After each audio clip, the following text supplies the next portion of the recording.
Let's do it. I think we should. Welcome to Ysterra the Far Horizon. Deb, could you please tell us what happened last time we met? I can sure try. I found out that I was doing the recap. I mean, I was told at the end of the last session and then promptly forgot. So I found out that I was going to do the recap about 5 minutes ago. So, a couple of weeks ago, Mira tried to cure wounds on her burnt hand. Didn't go well.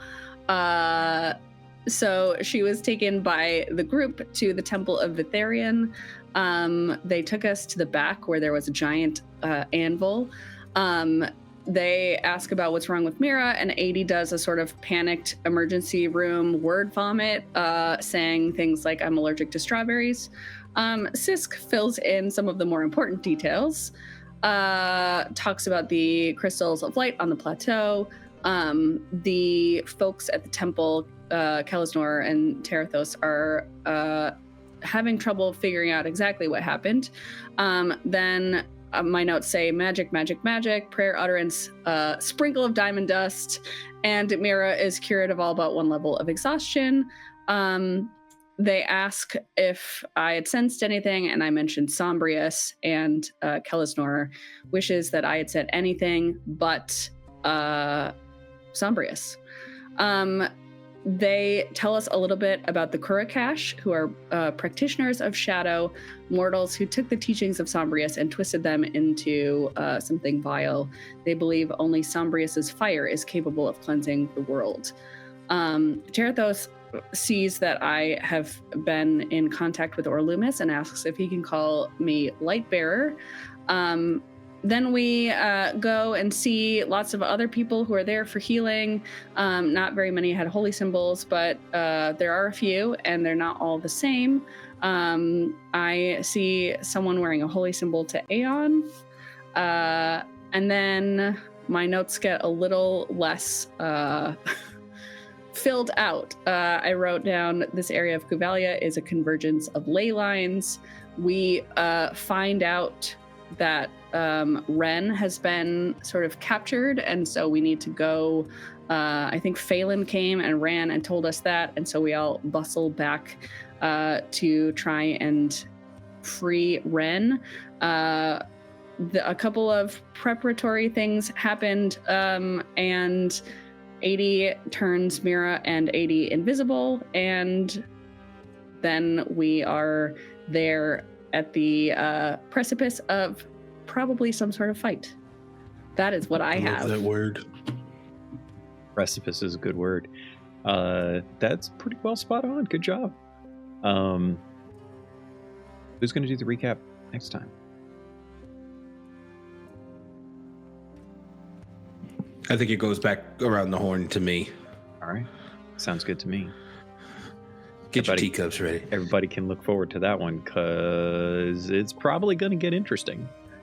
As Deb had so very eloquently put it, we did leave off with everyone arriving at the corrupted mine shaft where the Kurakash had been followed by Bren and Ren a few hours back. I think we're pushing on 6 or 7 hours at this point, actually, based on travel times. As you all converged on this place and discovered the cultists, for lack of a better word, the members of the Kurakash within, you could hear their chanting taking place. Every step that you took, your friend Terathos was seemingly getting a little bit more tense with getting so close to these individuals that he had been seemingly hunting for quite some time. As you all rounded a corner where Bren had expected, hoped, I think might be a better word, hoped to find Ren still imprisoned so that she could be rescued. You found are gone instead. However, the members of the Kurakash are still present. And as we come into the scene where you all find yourselves in this large chamber, a burrowed hole in the ground, rising flames and corruption emanating from it, I would like for everyone to please roll initiative.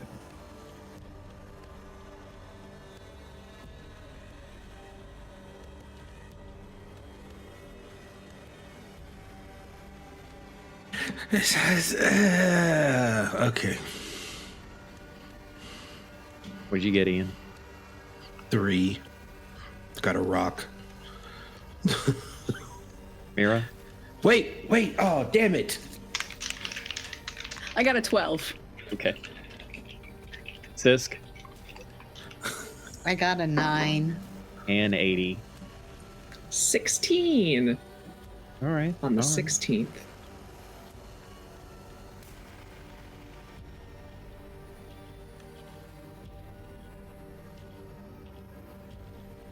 As you turn the corner and bear witness to these various cultists that are present, Ian, it is worth mentioning that Bren does not see the one that had summoned the force cage previously. He sees other cultist figures that are familiar to the ones that he had seen before, but not the one that perhaps he had most been in search of anyway. As you round this corner, yes? I guess being with that said, can I take a hot second to look at everybody and go, there's another one floating around here somewhere? Yeah, sure. Yeah. As you say that, the cultists' attention all turn towards you, and they immediately, without question, spring into rather fervent, frenzied, almost rage-like states, and as if they were waiting on you. I would like for, I think most appropriately, it would be Ian to please make an insight check for me. –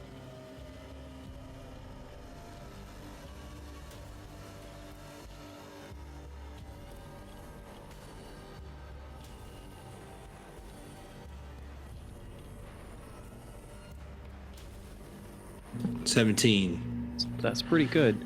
I will say that there does not appear to be any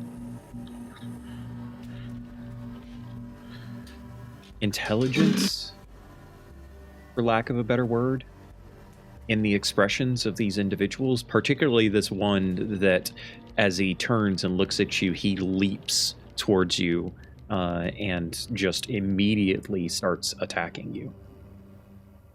His enraged aggression is off-putting, to say the least. You see he retrieves from the folds of his robes a sickle, and as he launches his attack at you, that's a 22 to hit. Wow, okay. Well, these guys aren't playing around. So you do, in fact, take... because I believe before our session it was indicated that you had some resistances, or at least temporarily anyway, resistance. You take 3 points of slashing damage. Thanks to your resistance, you only take 4 points of necrotic damage, but you also take another 6 points of fire damage on top of that, as this blade just alights with this dark flame across the entire edge of it, and it slashes across your shoulder, catching you very off guard.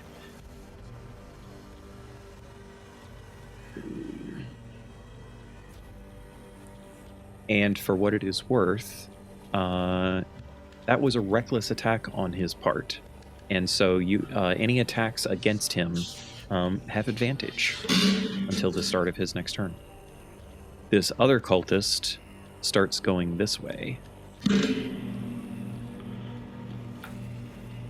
and gets all the way around to here to attack the two of, or to go after Tig and Sisk, but unfortunately his movement is not sufficient to allow him to attack this turn. I say unfortunate for me. Oh crap, I completely forgot to call out Beth's happy birthday, Beth. Gee whiz, thanks. I even messaged Beth beforehand, was like, are you okay if I shout this out during stream? And then forgot to add that to my list of things to discuss. I'm so okay. Today's a party, so I've got treats. I'm actually being fed down here, guys. I'm here for the snacks. It's real this time. That's a full pinata. I love that. A full pinata. A friend of ours dropped it off, and holy shit, we've got candy for weeks. Nice. So you only get to have snacks in the basement once a year? Just for your birthday? Yes. I should probably make these last, until next year. So this other figure down here does not have the same kind of fervent rage that the others have. And most of you are going to be unable to see them initially perform the magic that they do. However, Adi and Miro will certainly, even though they didn't see that, get to see the result of it as she disappears in a poof of clouded darkness and reappears over here before charging in to 80. And as she charges in, her hands spread out to the side and a pair of flaming spectral blades emerge from both of her hands, and she gets to attack. Now, luckily for you, she only gets to attack once instead of 3 times because she did her movement thing, so she can't attack as many times as she normally would. That is only a 6 to hit, though. So I think 80 is caught a bit off guard and kind of stumbles back just out of the reach of the flaming blade. This other one does the same kind of trick. Let's see, 5, 10, 15, 20, just enough to be able to poof over to here and then run up to here. Just past her compatriot, also summoning a flaming blade, and she attacks Terathos with it and gets a 23 to hit. So Terathos is taking some fire damage from that attack.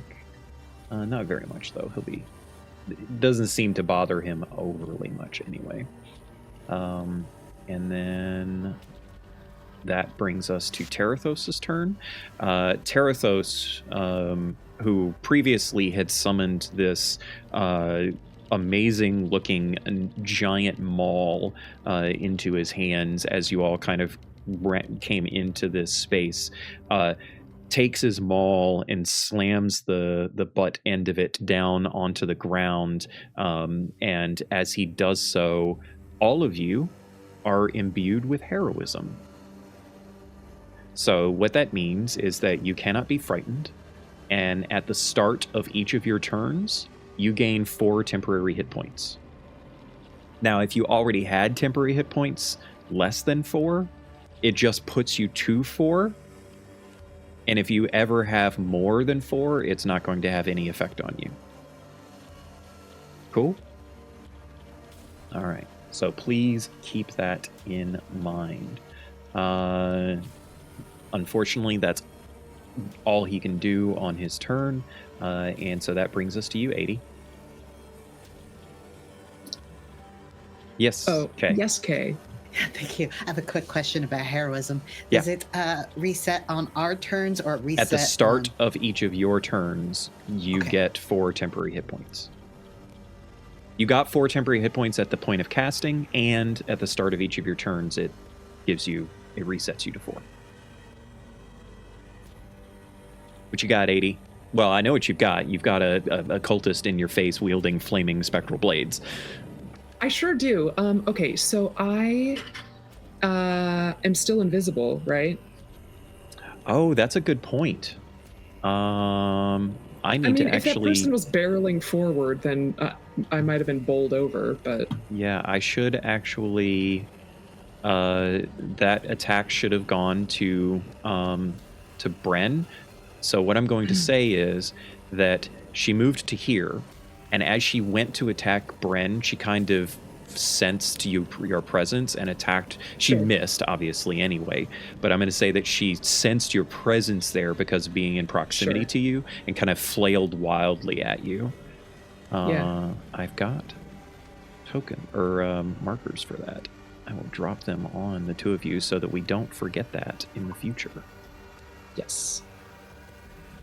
Okay, so you might not need that token. Right, because you're about to break it. Of course. Okay, so I'm sort of freaking out. I realized I got swiped at even though I'm invisible, and that's intense. So I'm, oh boy. I'm gonna run away a little bit.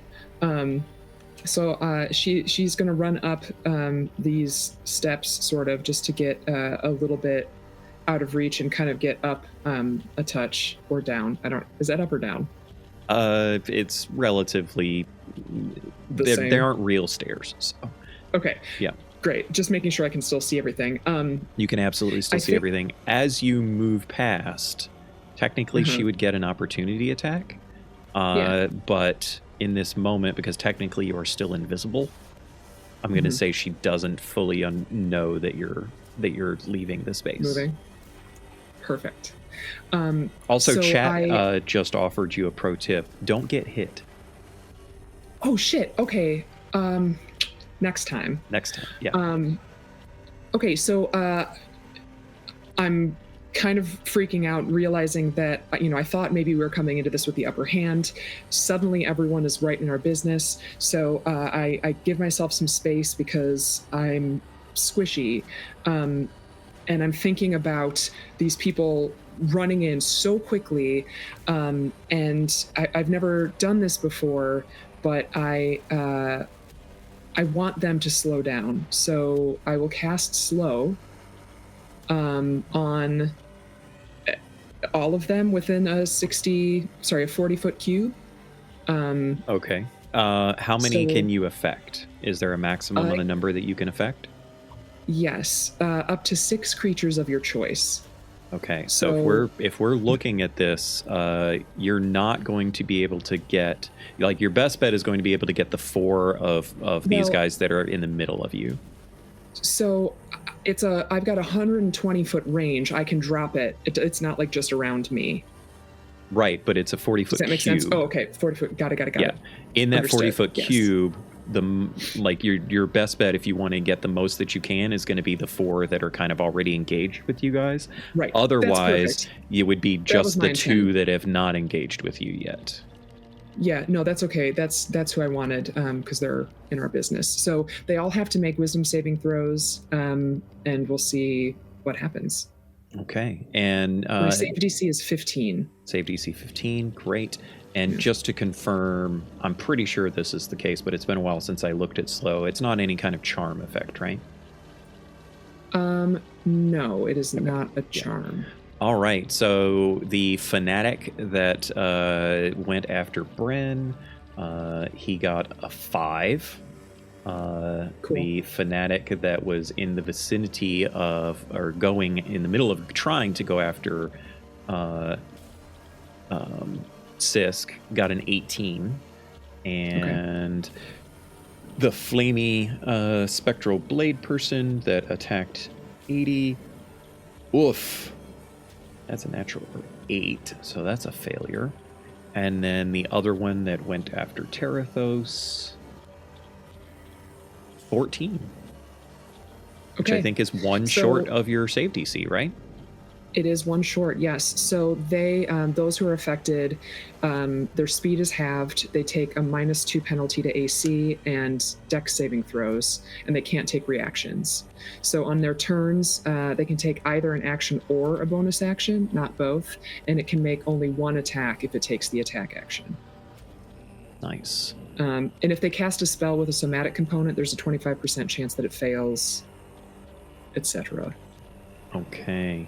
And they can make saves again at the end of each of their turns. Gotcha. Okay. So these three then, I don't have a fancy little token for it, so I'm just going to highlight them in blue. Please try to remind me in case I forget, because I may very well forget otherwise. Awesome. Yes, so those three are in fact slowed. Is that it for your turn? All right, Mira. Yes, that's it. Okay, I am going to follow my sister up this way. And I am going to try to Eldritch Blast across the butthole to both of these two on the other side. So for what it's worth, there is a wall between the two of you right now. Oh, that's a wall. Okay. That's a wall. Can I make it over to this gap? Yes. Okay. Great. All right, first You'll have to kind of roll. step into the gap a little bit to be able to attack both of them. So The first attack is only an 11. okay, that's a miss. And that was the one at the bottom. Okay. And then the other one is Oof.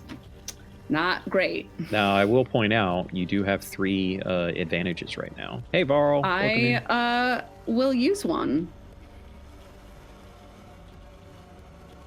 There we That's go. better. That's a 23. 23 will certainly hit. Wonderful. That does 10 damage. Nice. So, as this, what does your Eldritch Blast look like, by the way? Before the incident with the shiny rocks, it was always a blast of like pure white light. And now, much like the Heart of Orlumis, there is a little shot of black in with the white light as well. Now, one thing that we did not do, and this is on me, technically speaking, Mira still is having difficulties casting spells. Uh-huh. Does Eldritch Blast have a somatic component? It does. No, guys. I'll let it go for this round because that's on me. I forgot.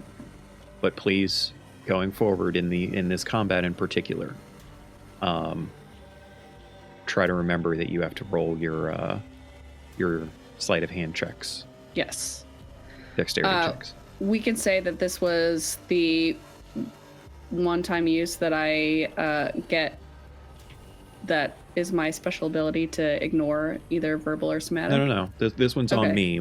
Great. We'll say that Mira is doubled over in pain a bit, and that's Sure. why the first blast went awry, and the second blast almost went awry. She had to will it to strike the Kurakash strongly enough, and it was difficult to say the least.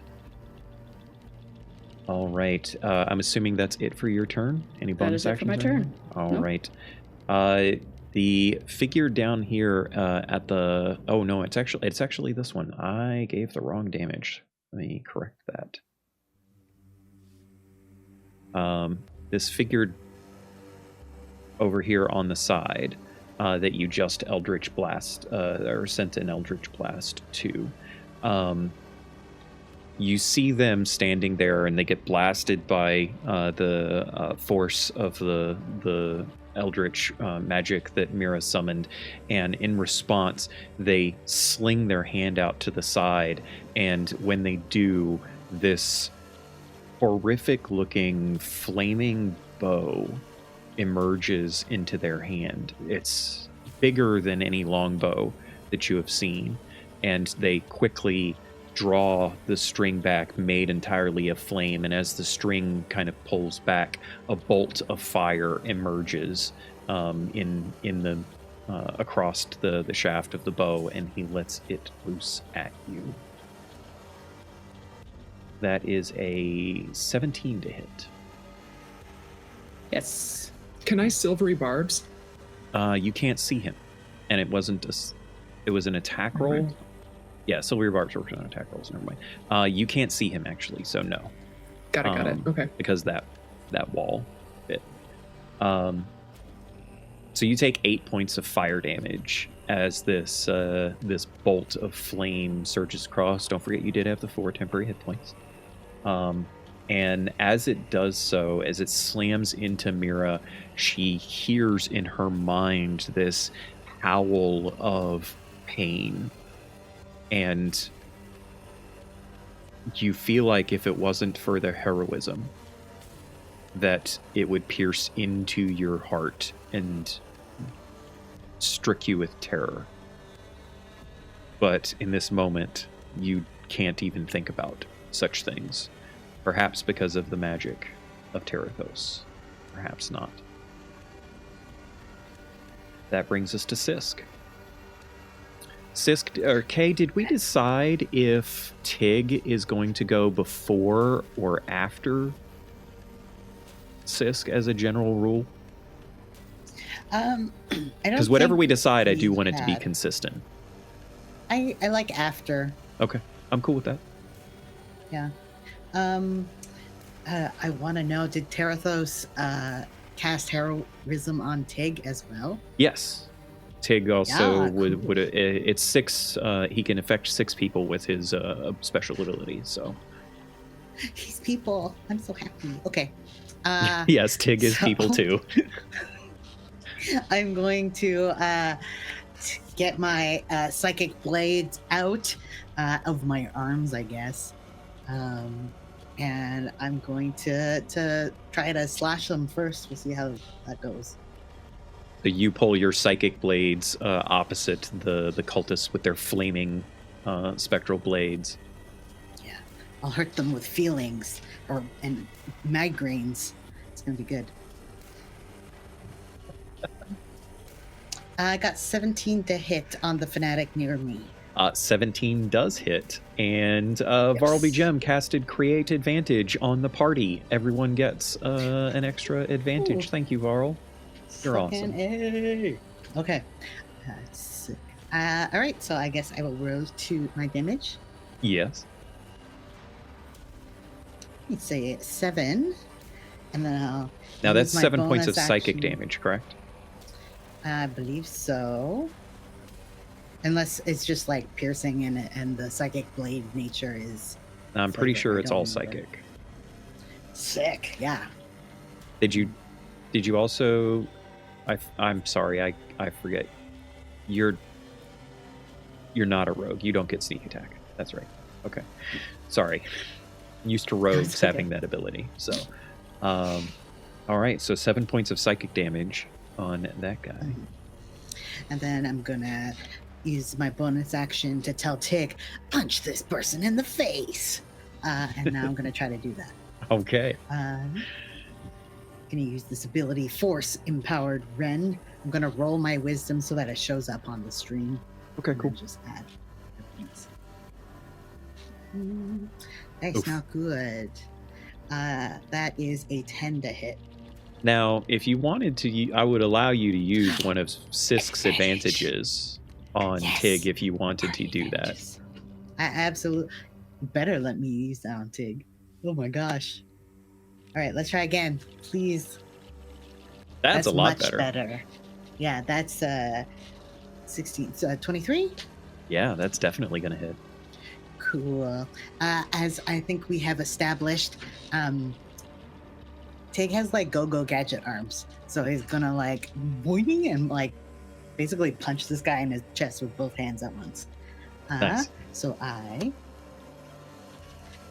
it's 1d8 plus my proficiency bonus. I don't know if I can roll that on the stream. +3. That's 10. Nice. And this is all just straight like bludgeoning damage, right? I think, yeah. So meaty metal fists of Tig slam into the side of this Kurakash's head, and It's force damage. Oh, it's force damage. That's better for you. Not in this exact instance, but it's better for later. But the force damage slams across the side of their head, and there's a trickle of blood that comes down out of the corner of their mouth, and they just kind of look between Sisk and Tig, and they get a wild, crazed smile upon their face. Is that it for your turn? Yeah, I think that's bad for me. Yeah, I don't think I have any free actions at this time. So. Okay. So this one down here at the bottom that was not even close to being struck by Mira's Eldritch Blast is going to start walking very casually almost around the edge of this pit, getting closer to Mira. Not close enough for melee strikes or anything like that. However, as they look past their companions over in the space, and they see Terathos and they see Sisk, they can see just kind of like the edge of Bren there, and they see Tig and all of that. They get this almost wry smile upon their face, and looking directly at Mira, they raise a hand and point it at the rest of the party away from Mira in the direction of Terathos and the others, and they begin casting a spell. Now I say it that way because I believe that Mira has Counterspell. Yes, I do. And I'm wondering if that is something that she would do in this moment. Bear in mind, she is... Well, wait, it is Counterspell verbal only? Counterspell might be verbal only. Counterspell, where are you? Is somatic. Oh, it's somatic. You are going... Unless you want to use your wraps. Remind me what they do. Allows you, I think it's spend a charge, and you can... That's right. That's what it was. Yes. Yeah. I'm gonna do that. I'm gonna use the wraps and cast Counterspell. Okay. You need to roll a spellcaster ability check. Well, first you need to roll an Arcana check.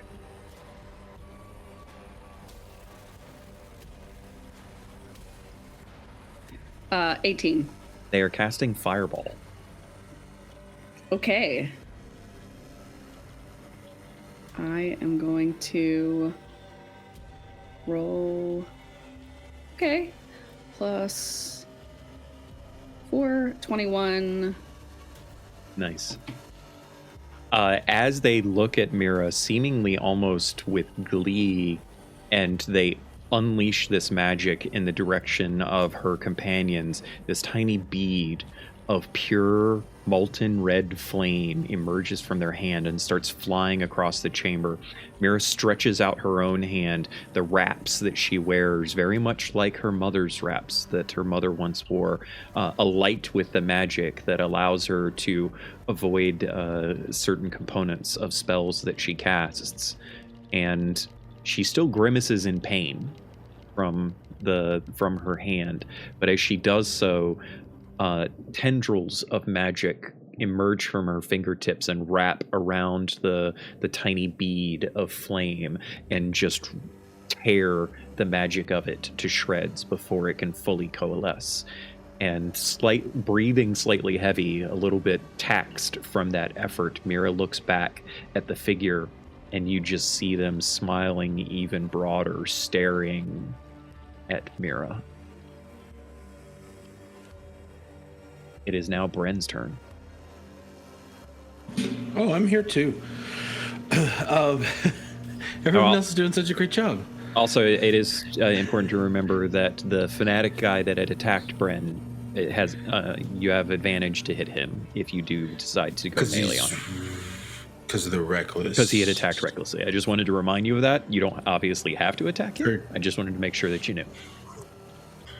Because it would be very apparent that Bren would see like that opening. to potentially get an advantageous attack on him. So now I'm taking the DM suggestion. All right, I'm gonna hit this guy.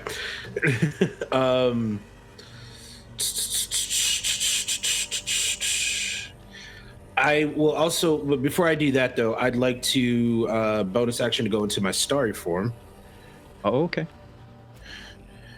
And I don't have.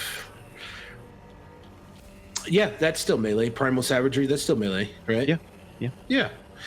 I'm gonna do that on the Fanatic. Right. Roll with advantage to attack him.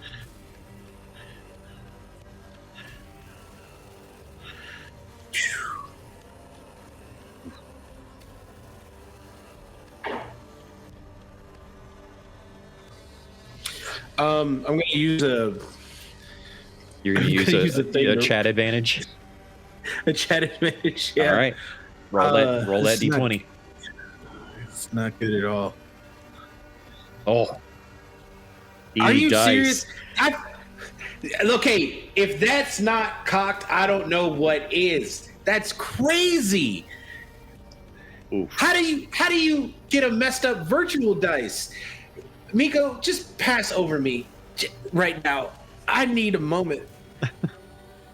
The primal savagery of your magic, your druidic magic, lashes out, and Bran is slightly caught off guard because he's currently flanked. Like he's basically got everybody surrounding him right now, but the two figures that have these spectral flaming blades summoned into their hands, they both kind of put their hands to their side, still holding the blades, but almost like daring him to attack them.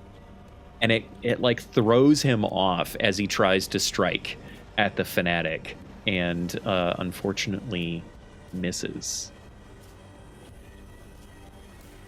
I did surround you in white to indicate that you have your starry form active. That is going to bring us back to the top of the round.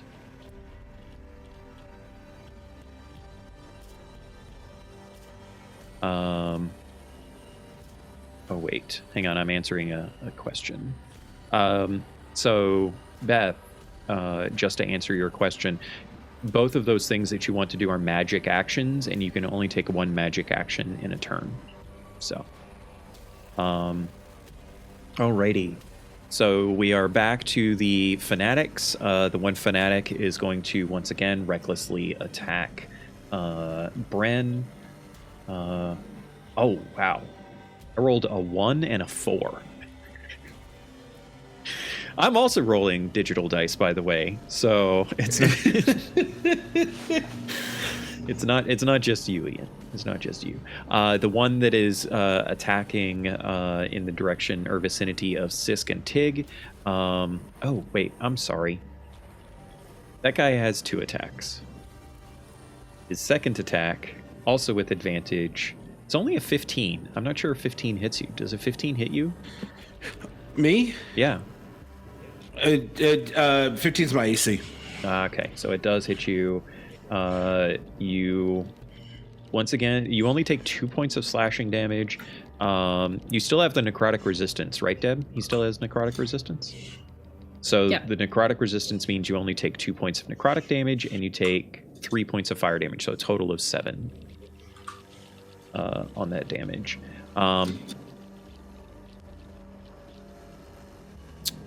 And yes, then the one is going to first go after Tig. And don't forget, Ian, that you had your temporary hit points. So first attack against Tig, also recklessly, is a 21 to hit Tig, which I'm fairly certain hits Tig. Tig takes a total of 10 points of damage from that attack. And then the other attack is going after Sisk. Even with advantage, that's only a 14. Does a 14 hit Sisk? It does not. All right, so that's a miss on Sisk. Yes. The psychic, or the flaming blade, the flaming version of the psychic blades, the one with the blades goes after Terathos first. Gets 3 attacks, but not recklessly. So the first one is a miss, second one is a hit, and third one is a miss. So that is another 6 points of fire damage onto Terathos. He's getting rather annoyed. The one that had initially kind of flung out a flailing attack at 80 when she closed in, sees 80 appear behind her, and then with glee leaps away from Bryn. Ian, you can choose to take your reaction if you want an opportunity attack against her. Yeah, I do. If they're gonna pass me, I need to hit somebody. Go for it.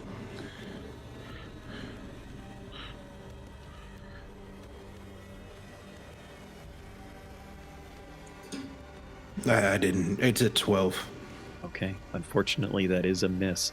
80.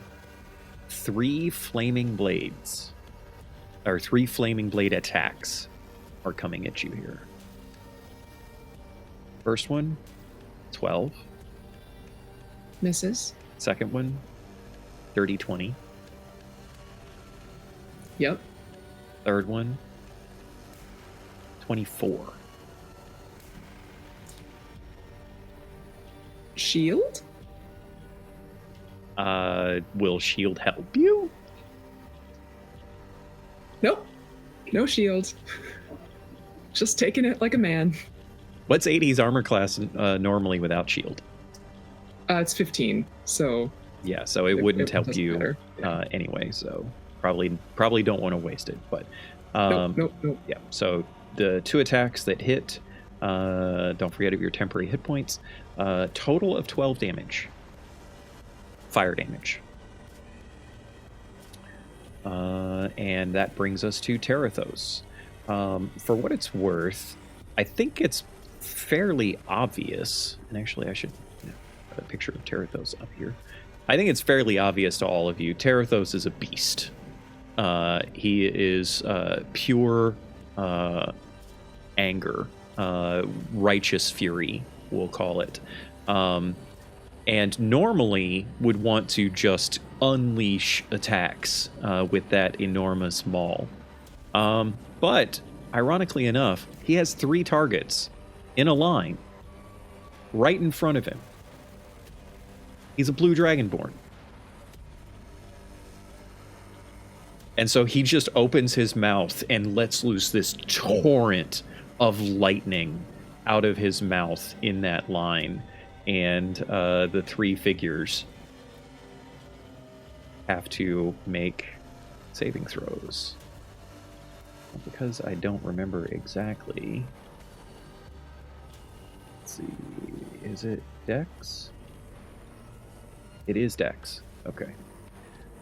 So, Blade Lady first. Oof, nat 1. Fanatic. He technically has advantage on this. Still only a 13, which is just short of the DC. And the other figure that wanted to fireball doesn't have a great dexterity and rolled a 9. So all 3 of them, you all see this just radiant, empowered blast of lightning emerge from his mouth and just causing almost blinding light in this chamber. You have to kind of shield your eyes a bit, particularly Mira, as this lightning bolt just flails or flies across her vision. And all 3 of those figures take 17 points of lightning damage.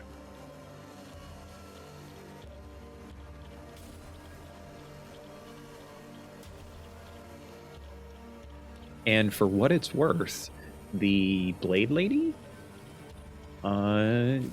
she is actually bloodied from that.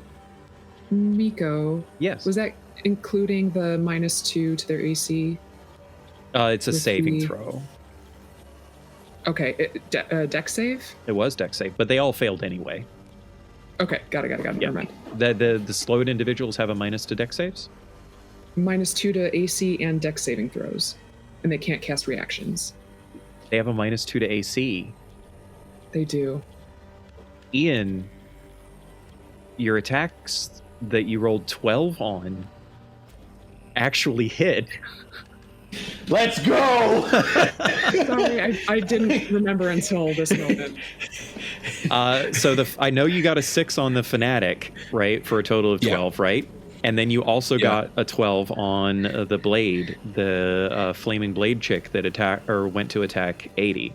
And that their AC is normally 14, so you hit exactly their armor class thanks to the slow effect. Beth, my dog. So it's a damage against each. Yeah. And don't forget your starry form. I don't know if that has any impact on any of this stuff, but I remember you summoned it, so. It's a separate attack. So it's a bonus action to get into it, and then after that, it's a bonus action to use the attack. Oh, interesting. Okay. Yeah. So the first person who I'm gonna say is the Fanatic, who was Fanatic. Was the one you had struck first. Yes. 18 points of damage, Nice. and I don't know. They would need to make a Constitution save to not be poisoned. Okay. I will look at that one more time. I'm sorry. It's acid damage, not poison.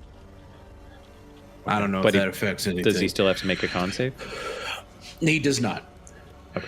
And how many total points of damage was it? 18 for the Fanatic, and then 17 for the Blade. Okay.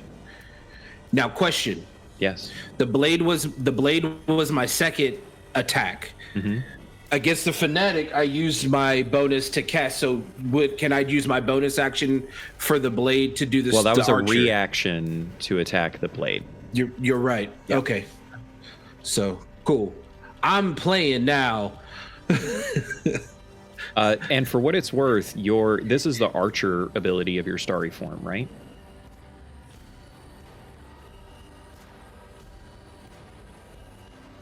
Yeah, so against the Fanatic, I use my bonus action to put it on. Right, but the other thing... It says very clearly, when you activate this form and as a bonus action on subsequent turns while it lasts, you get that ranged attack.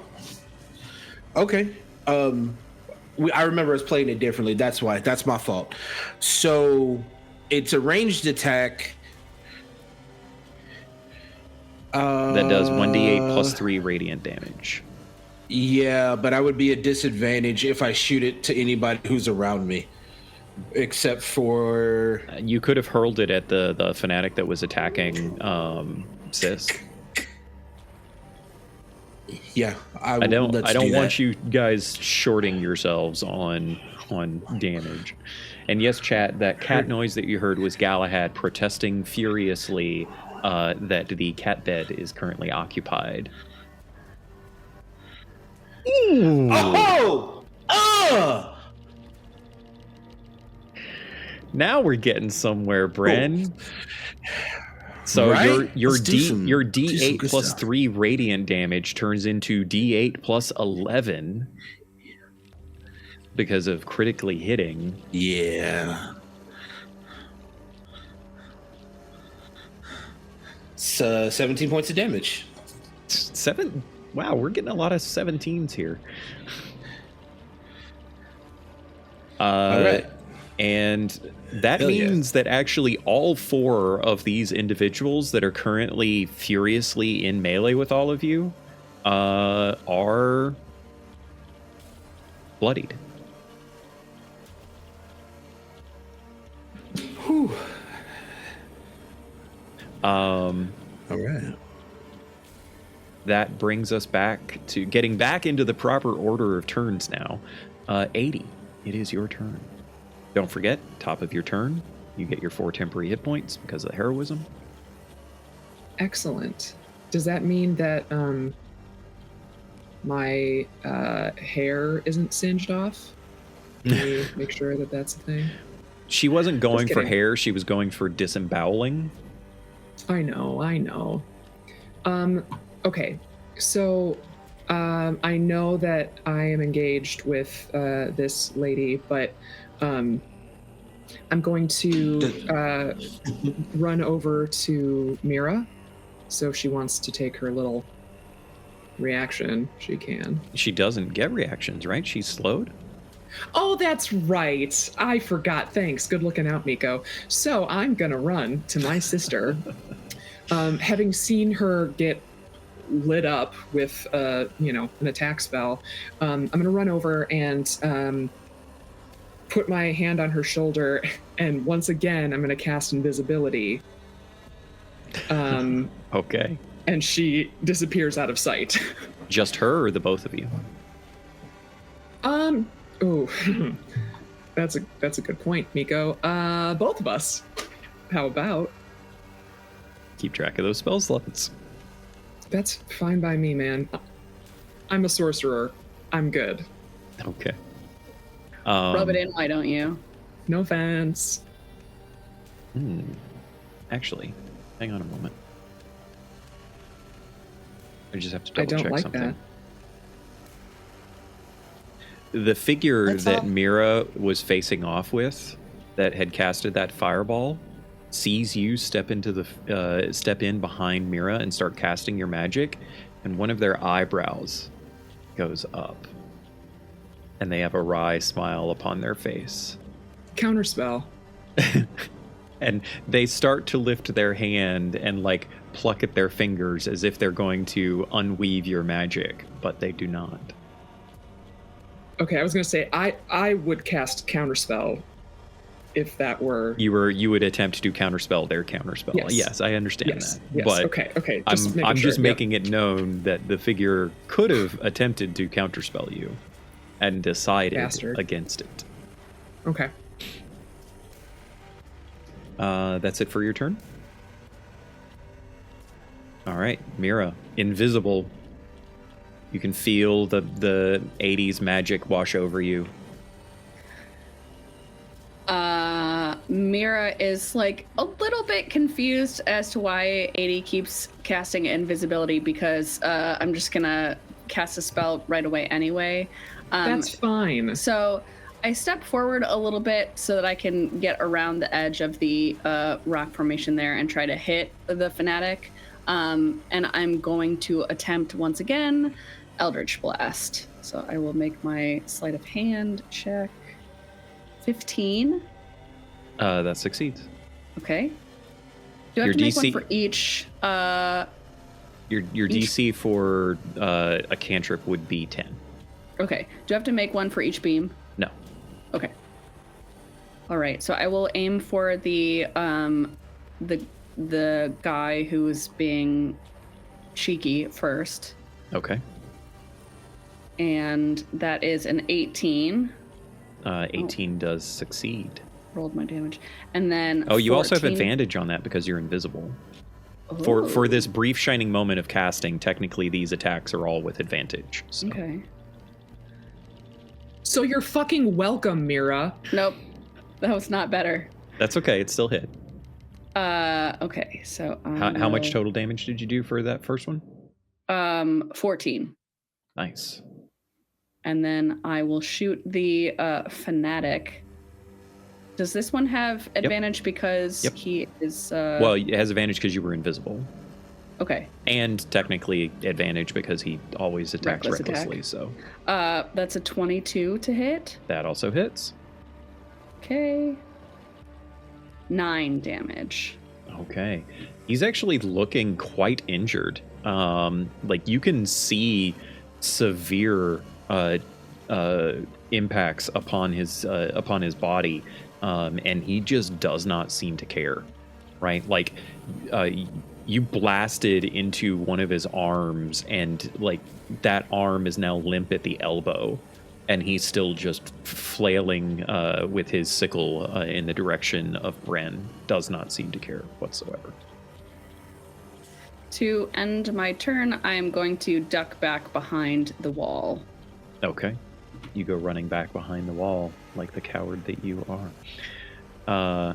The figure with the flaming bow sees you depart and actually yells out to you, coward, and then starts moving up this way and is going to take a shot at Bren.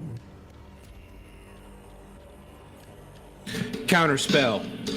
With a flaming bolt from his fiery bow that cannot be counterspelled because it's a weapon attack. Okay. I tried. Okay, so there it is. That is an 18 to hit. Hits. Yep. You take 9 points of fire damage. And then, also still his turn. Do I have something for this?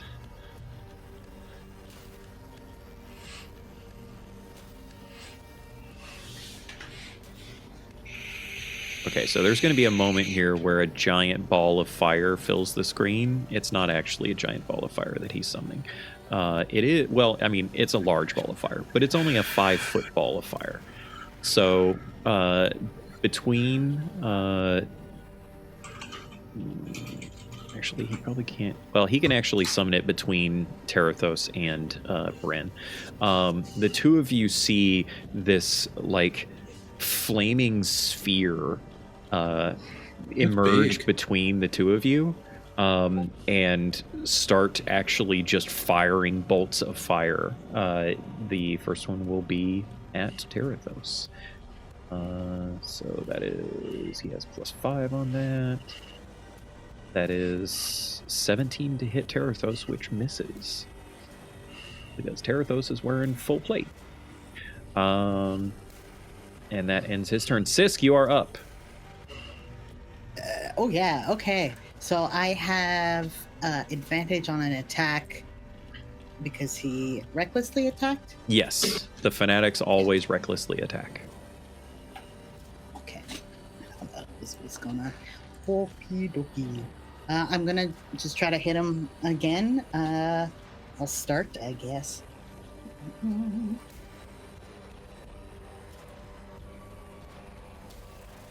Not too bad. A dirty 20. Dirty 20 hits. Nice, nice. Okay. Damage.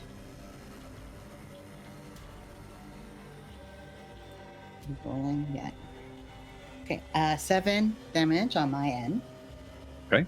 Okay, we'll telepathy. Get Tig to attack. Does Tig also have advantage? Yes. Yeah. Okay. Now, Tig will still attack with, regardless of whether you use your bonus action, correct? No, I think I have to use it apparently, unless I'm passed out. Gotcha. Okay. Yeah, it's annoying, but it's just what it is. So I rolled 21 for him to hit. That absolutely hits. Nice. Okay, D8. Ooh. 8 plus than my proficiency, so 11 force. How does Tig do this? Oh, I think he punches him into the wall with his like go-go gadget hands and makes a little bit of a jam smear. Nice. This blast of force from Tig's arms sends the creature to the just full to the ground, unmoving, completely crushing in their chest, and they are not getting back up. Give me a perception check, Sisk. Sure. Can I also then have... Oh, Tig can't probably move next to Terathos. Yeah, I'll have allow to it. go around? Oh, No, okay, I'll allow it. perfect. Yeah. I will go here. Sorry, what were you saying? I need you to make a perception check, please. Perception check, yes. I will use one of my advantages, please. Okay. And it's the one I have expertise in. Well, I'm glad I did because I had a nat 1 and a 19 for 25. 25. As this fanatic is falling to the ground, they were looking directly at Sisk as Tig's large metal fist, empowered with this force of their creation, slams into that fanatic. Their head kind of snaps to the side, and you hear that crack of bone in their neck. And as they're falling, their gaze looks up at Tig as they're falling, or at Sisk rather, as they're falling. And there's a moment where Sisk sees fear, panic,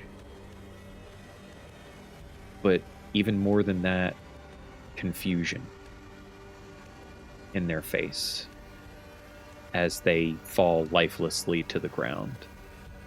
In that fraction of a moment of their dying before they slam into the ground, Sisk saw that. All right. So I'm going to yell, I guess, like, they're being compelled. These ones are being compelled. Don't do that. Don't do what? There's a dead guy on the ground. Point to the dead guy. So, Don't die? No, What? don't kill them. They're not all of them are bad. These guys are confused. They don't know that. Jesus. Try to like defend himself.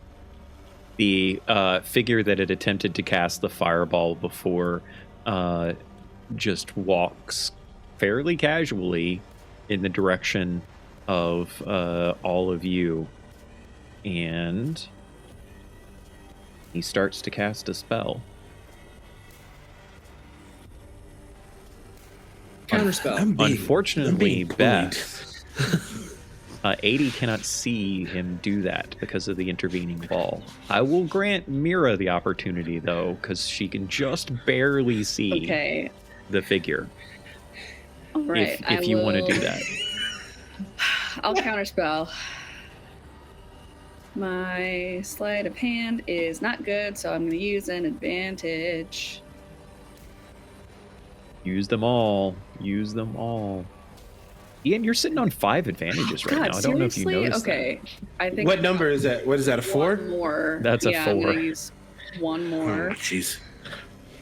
Oh, okay. My God. Ian, shake that dice cleanser for me. There's an emergency one. There's an emergency one. This feels like an emergency. Okay. All right. I will use the emergency one. Good God. You still had one of your own that you have not used yet. So Okay, we can 15. leave the emergency one there. Mira is now at 0 advantages. Okay. Counterspell. Okay.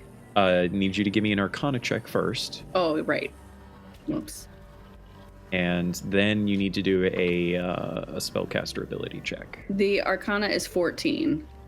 Okay. And now I need a spellcaster ability check, please. That is 6. Wait. There's an emergency. Can I use the emergency one? What? Hold up. Okay, yeah, use the emergency one in this one. Yeah. This is fucking unbelievable. Natural There 20. it is. So many advantages later.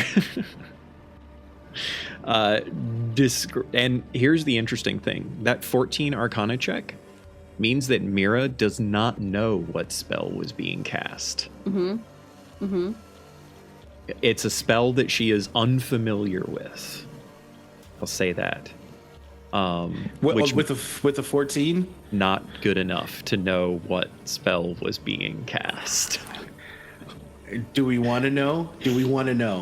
All you see is this figure raising their hands, and tendrils of lava-like flame flowing between both of their hands, and their face so close to this fire that it flickers with the light of the flame, and like you would instinctively feel it would be like burning their face.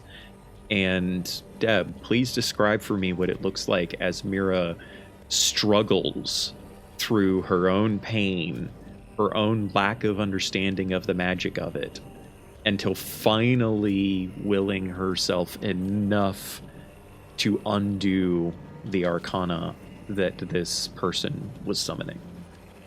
Okay, so for those of you who have seen The Last of Us Season 1, when Tess is infected and about to eat it, and she's got a lighter and she's trying to light it, it's like that, where she can't quite get the spell to go off, and she has to like flick the lighter a couple of times, and she like almost gives up until finally the one last try she manages it. And the blast is like almost equally light and dark as it comes out of her hand. So this tendril of light and dark twisting into the space flies out from her. It almost doesn't emerge from her hands. It almost emerges from her chest until it strikes at the flame of what the figure was summoning. And as it does so, it obliterates that flame, just completely shreds it. And now the figure turns back towards Mira and no longer has the wry smile that they had before.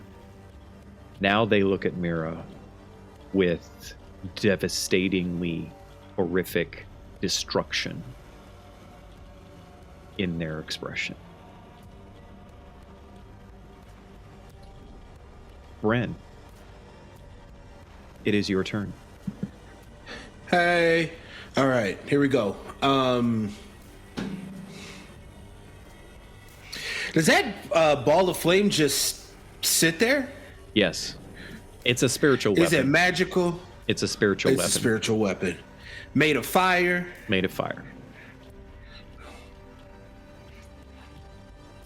There's a theme here. I don't know if you guys have picked up on it. I got it.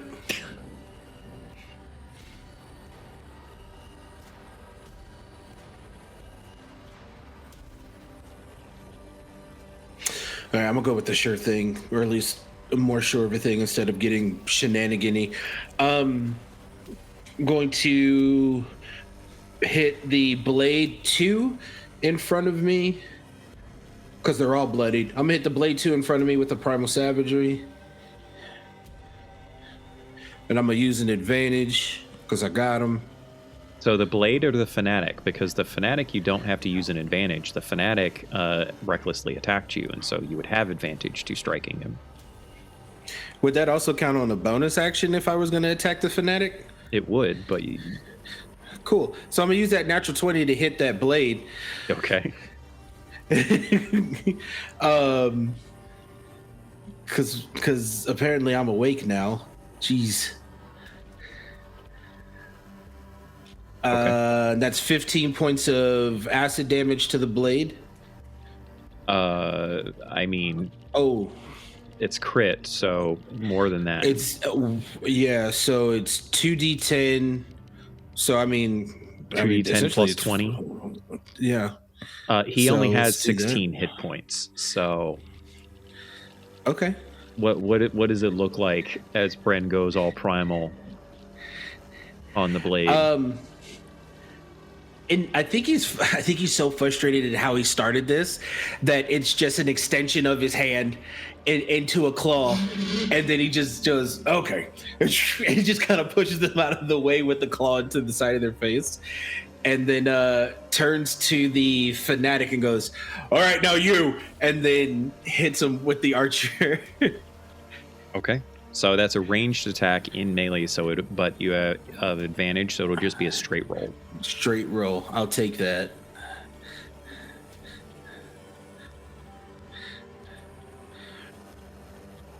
It's 13. question. That's enough to hit him because of slow. Beth, you did it again. Cool. So, +3, solid. That's 10 points of damage, radiant. Okay. How does Bren take this one out? He claws the blade too, knocks them out of the way, and then they die, and then turns and points at the fanatic and go, okay, now you. And then the astral, like the cosmic arrow, just comes out of his hand, and he's like, jeez, all right. Who else? You still have your movement. I do.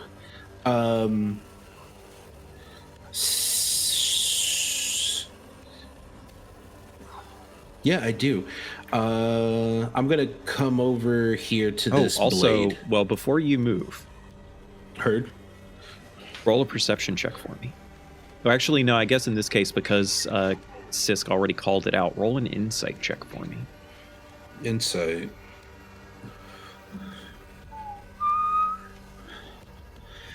I feel this is important, so I'm gonna use another advantage because I got him. Do it. So 16. 16. So we'll there's a moment here for Bren. He is going to see very up close and personal what Sisk saw. Okay. A very obvious, compelling magic that was dominating these figures, disappearing, leaving them in the last fraction of a moment of their death. And I would like for you to tell me, Ian, what that realization does to Bren, even though he doesn't have time to think about it. Like, what is that realization? How does that realization impact him? It's going to be uncomfortable for everyone who sees this, but to Bren, in this moment, there is a clear line determination of, I don't care. I don't have time to care right now. And so he realizes it, he understands it, and he will deal with that when we're done. But right now he's continuing. Okay. Yeah. Go ahead and move.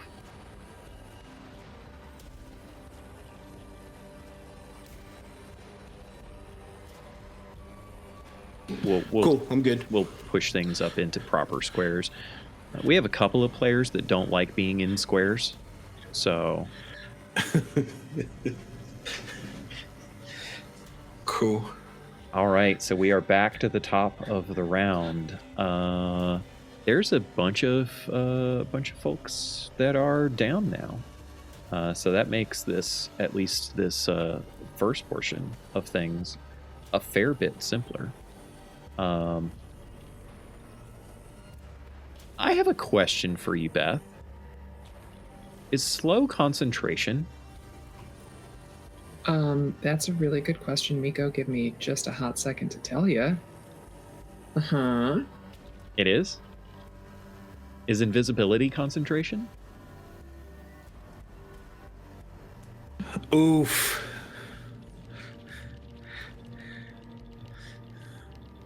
Uh-huh.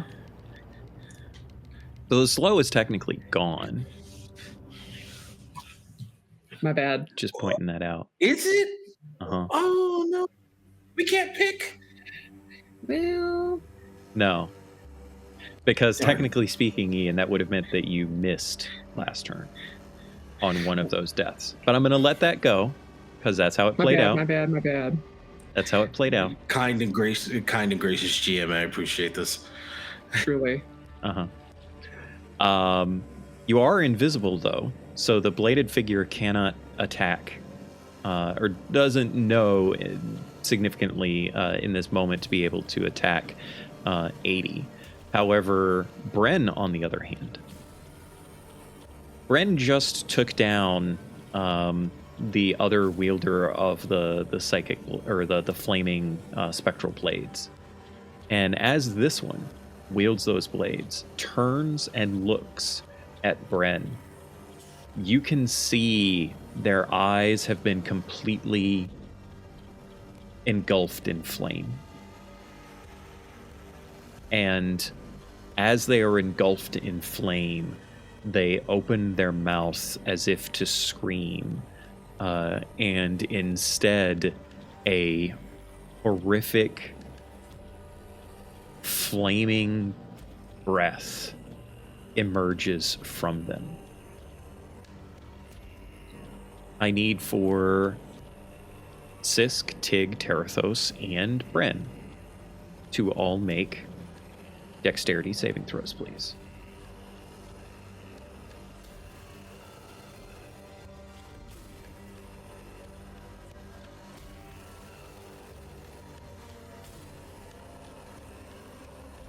Your DC is 15.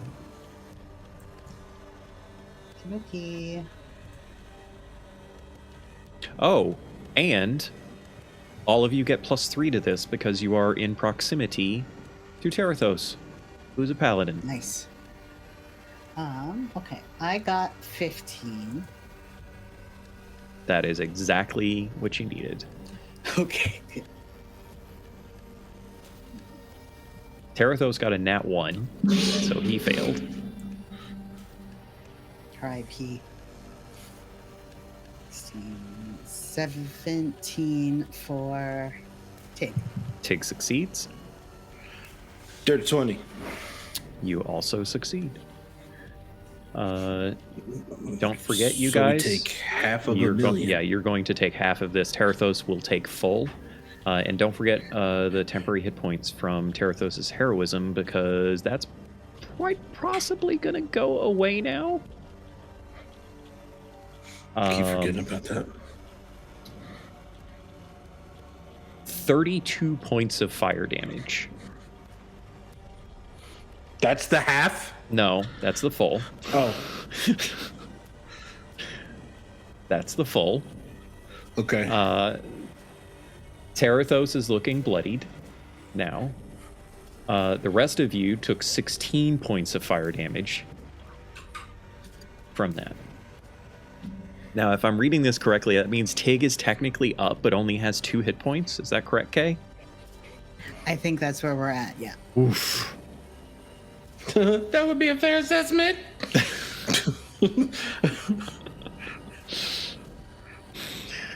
Tig not doing so well. How about Sisk is actually doing fine. How's Bren doing though? I'm good. I'm very tired, but I'm here. Alrighty. That's all that person can do. They cannot, also get a bunch of attacks in. That's their entire turn. Terathos, who is pretty heavy. He has to make a concentration save, actually. He does have +6. Not enough. Why don't I have any heroism better reactions? goes away. I'm sorry. I got a question on what did Terathos just do?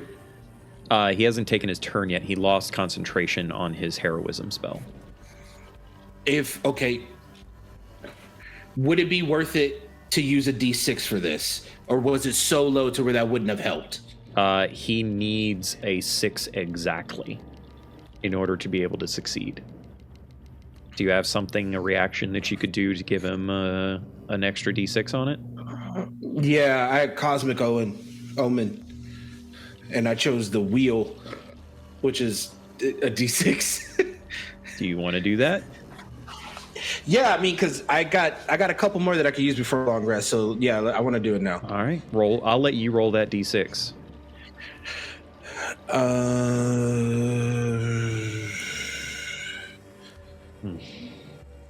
I tried.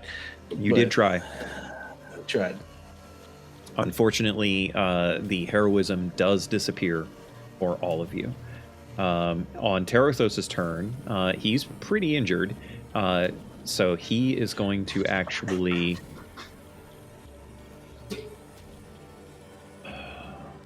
Yeah, I feel like he has to heal himself. So he's going to do a Cure Wounds to heal himself. Actually, remind me, Kay, does Tig benefit from Cure Wounds? So it mentions mend in the Steel Defender stuff, but it doesn't say anything about Cure Wounds. I was wondering if it's kind of like Warforged, where either would work, but I don't know. I mean, he is a construct. You know what? I'm going to allow it. Tig is very injured, right? Like, noticeably injured. Terathos is going to heal Tig. Oh my goodness. Tig heals 14 hit points. Amazing. Terathos Awesome. reaches out, summons forth a curative magic, and touches Tig on the shoulder. And he says, "I've got you, metal man." And then I'm going to actually just shift these dead guys off to the side a little bit to get them out of the way. Terathos closes in on the spellcaster guy, even though he can't attack just now. He can close in. That is going to bring us back to you, 80. Yeah, so 80 is still invisible. So I'm going to run down these steps and hold out my hands. And I'm going to shoot out a chromatic orb and twin spell it. So I want to hit both the Dark Flame and the Thaumaturge. Okay. And I'm going to cast it with thunder damage in mind. Okay. Good call. And I'm also going to cast it at 3rd level, because why not? You have advantage on both of these attacks too, because you are you were invisible at the point that you casted them. That's right. Okay, so I didn't initially do it. All right, so 17 for the first 17 attack. On who? On the Dark Flame. That will hit. Okay. And then I'll roll advantage for the other. Dirty 20 on the Thaumaturge. That will also hit. Okay. Do I roll damage once for both of them? Or Yes. is it separate also? Well, you're talking about from twin. It's technically separate damage. Okay. I think. So for the first we're going to do one, separate for the damage for now. Yeah. Dark Flame, it's 14 points of thunder damage. Okay. And then for the Thaumaturge, 21 points of thunder damage. Nice.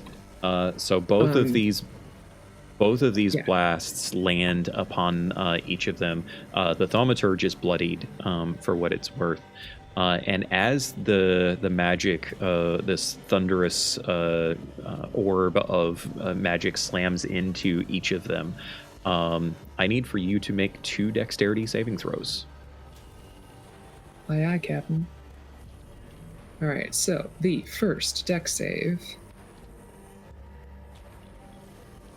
I'm gonna use an advantage. Because Thank that you, was a Gem. natural 1.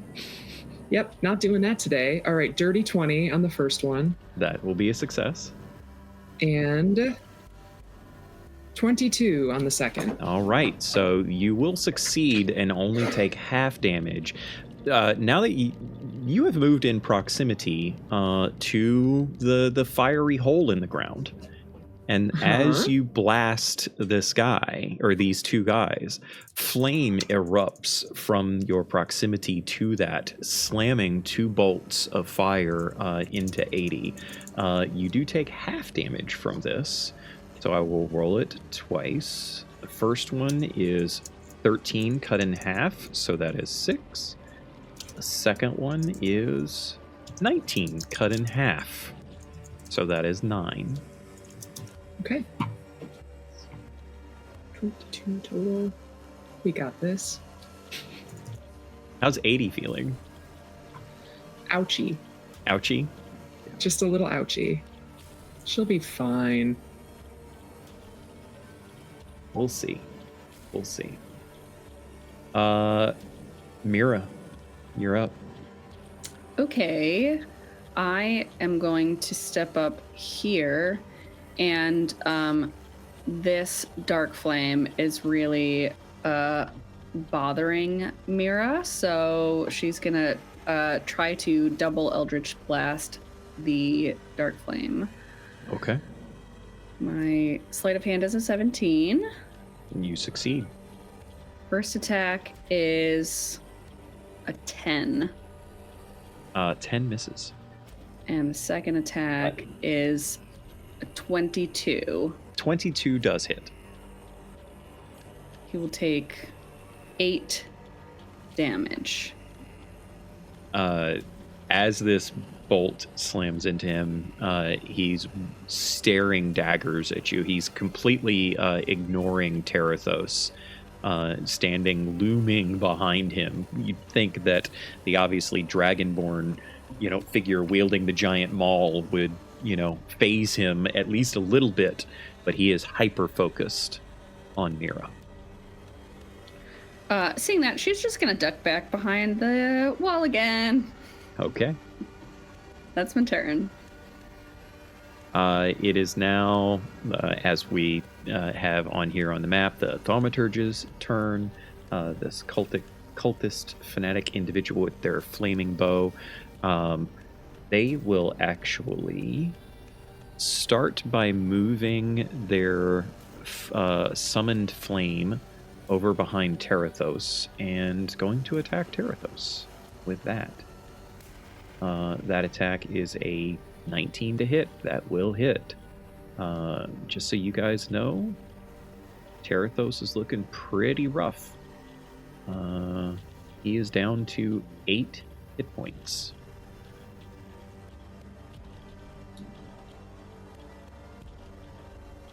And their normal attack with their, flaming bow is actually going to go after 80.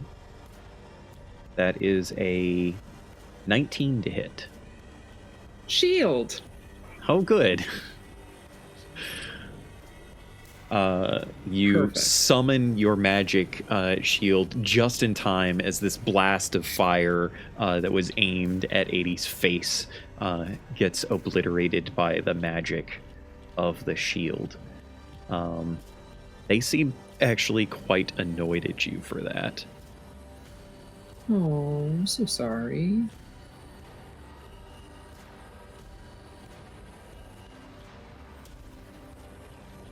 And that's all that they can do. Sisk, it is your turn.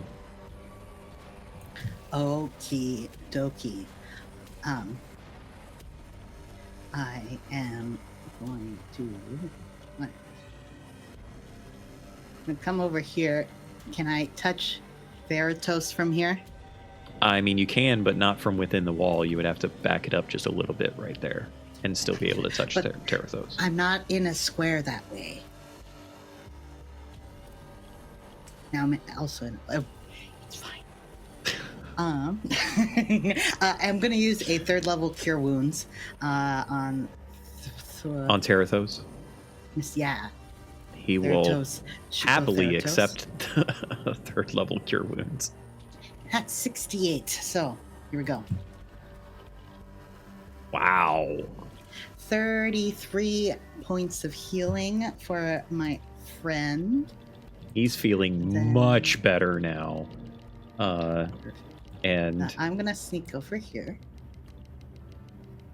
as you are walking away, Terathos in Draconic, I don't know if Sisk understands Draconic, but I think in Draconic will say, "Thank you for that," and they turn their attention back to the spellcaster in front of him.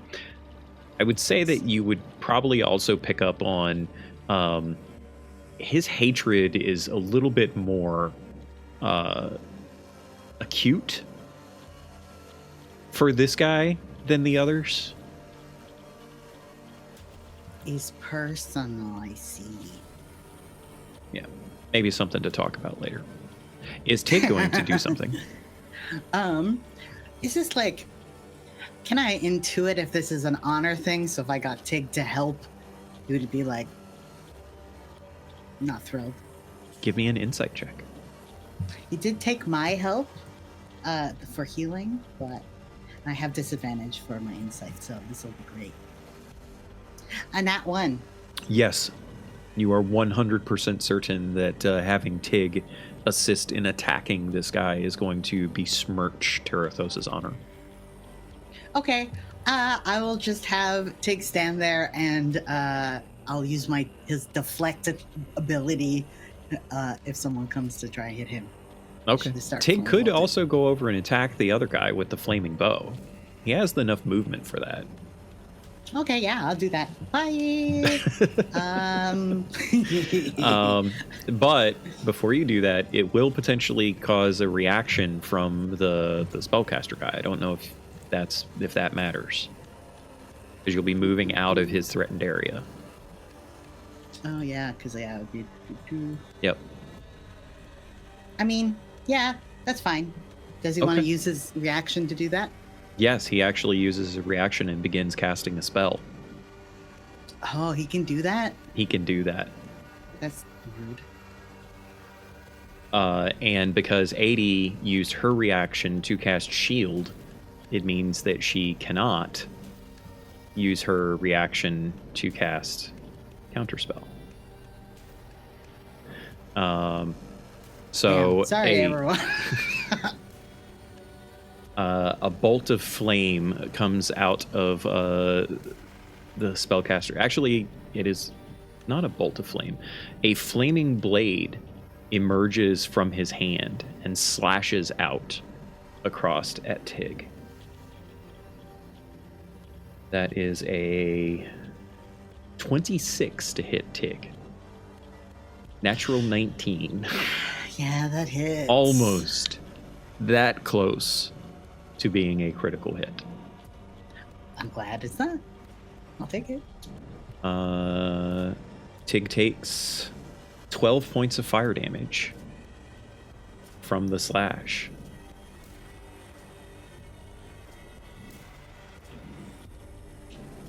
And then Tig gets to attack the guy with the flaming bow. Perfect. He's a little bit more melted. 420 health points. Plays it. So he'll be bit back now. You're way too excited about that. That is a 14? 14 misses. Shit. Is Okay, that it for your turn? I think so. Okay. It is the spellcaster guy's turn. He completely ignores Terathos and starts walking away from him. And so as he does so, Terathos will get an opportunity attack. And since this is an opportunity attack that the success of which could impact something for Mira, Deb, I would like for you to roll Terathos's d20 for his opportunity attack.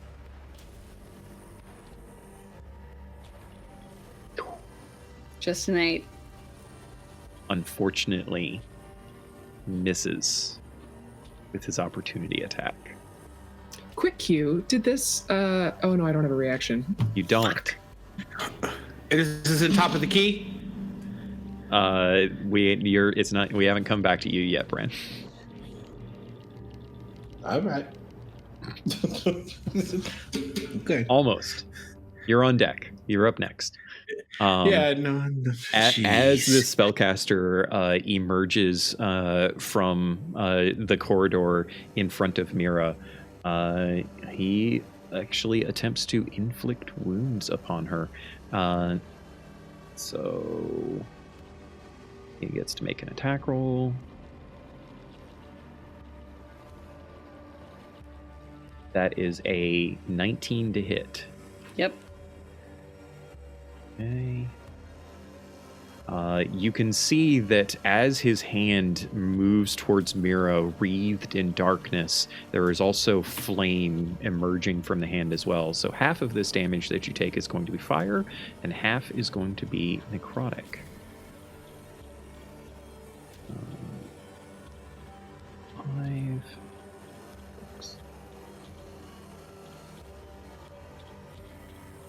So you take 16 points of fire damage and 16 points of necrotic damage.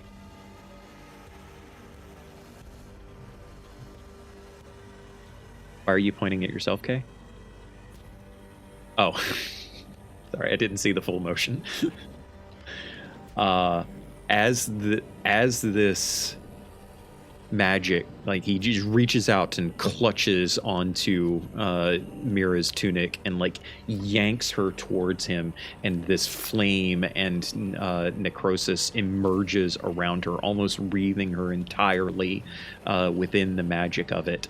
And as he lets her go, she staggers back, and I need for you to make a wisdom saving throw.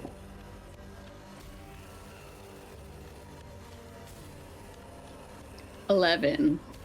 Doesn't feel great. It is not. I'm going to use my other advantage. Your only advantage? Yep. Okay. Nope, worse.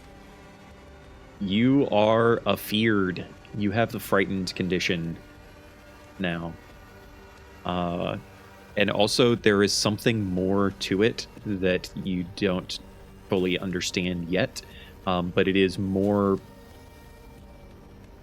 powerful of a fear, of a compulsory fear, than Mira has ever felt before. Bren, it is your turn.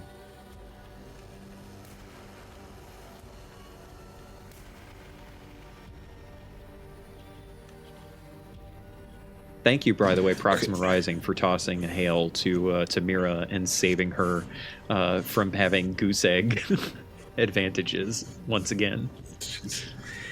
80, how are you looking? Not super. Great. And then, Mary, you're not looking good either?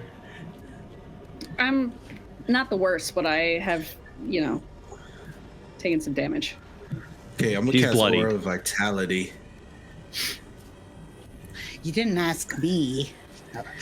You were gonna catch it anyway. You're standing. Well, I think you're actually too far. So, yeah, I'm gonna cast Aura of Vitality. Okay. What does Aura of Vitality do? Everyone within 30 feet of me get 2d6 healing at the start of my turn. Everyone, or you get to pick one person to get that? It's my allies. Gotcha. Yeah, it's my allies. Do we get to roll that now? I would think so, because it's upon its initial casting. Point of clarification. You can restore at the start of each of your turns, as well as when you create the aura. You can restore 2d6 hit points to one creature within it. Ironically, well, then you don't have to see that creature. They just have to be within the emanation. And since it's an emanation, it goes around walls. So technically speaking, you can send 2d6 healing to 80 if you wanted to. Yeah, that's what we're gonna do. Okay. But it's 9 points of healing to you. Nice. Thank you very much. And that's gonna be concentration up to a minute, but that's fine. Cool. Then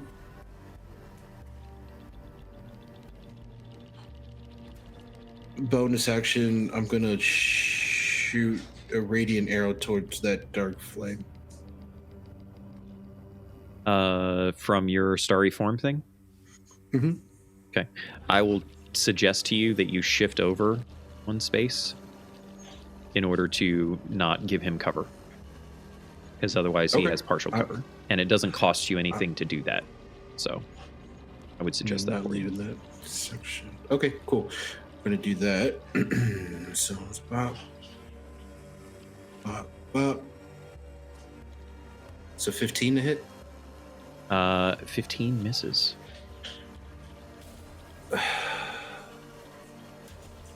Okay, cool. My main thing was casting that aura, so I'm good. All right. Back to the top of the round. You can see Ren very clearly because the spectral flame dagger wielding woman in front of you is. You can see that doing that breath took a very exacting toll upon her. She is staggered. She's barely actually keeping up on her feet. But she still flails out at you with her daggers. It's not that she's doing it half-heartedly. It's more that you can tell that it's hard for her to actually do this in this moment. So she is attacking you with disadvantage, but she is still attacking you with all 3 of her attacks. So the first attack is only a 10, so that is going to miss. Second attack, natural 1. Jesus. And then the third attack, that's better. That's 2 16s.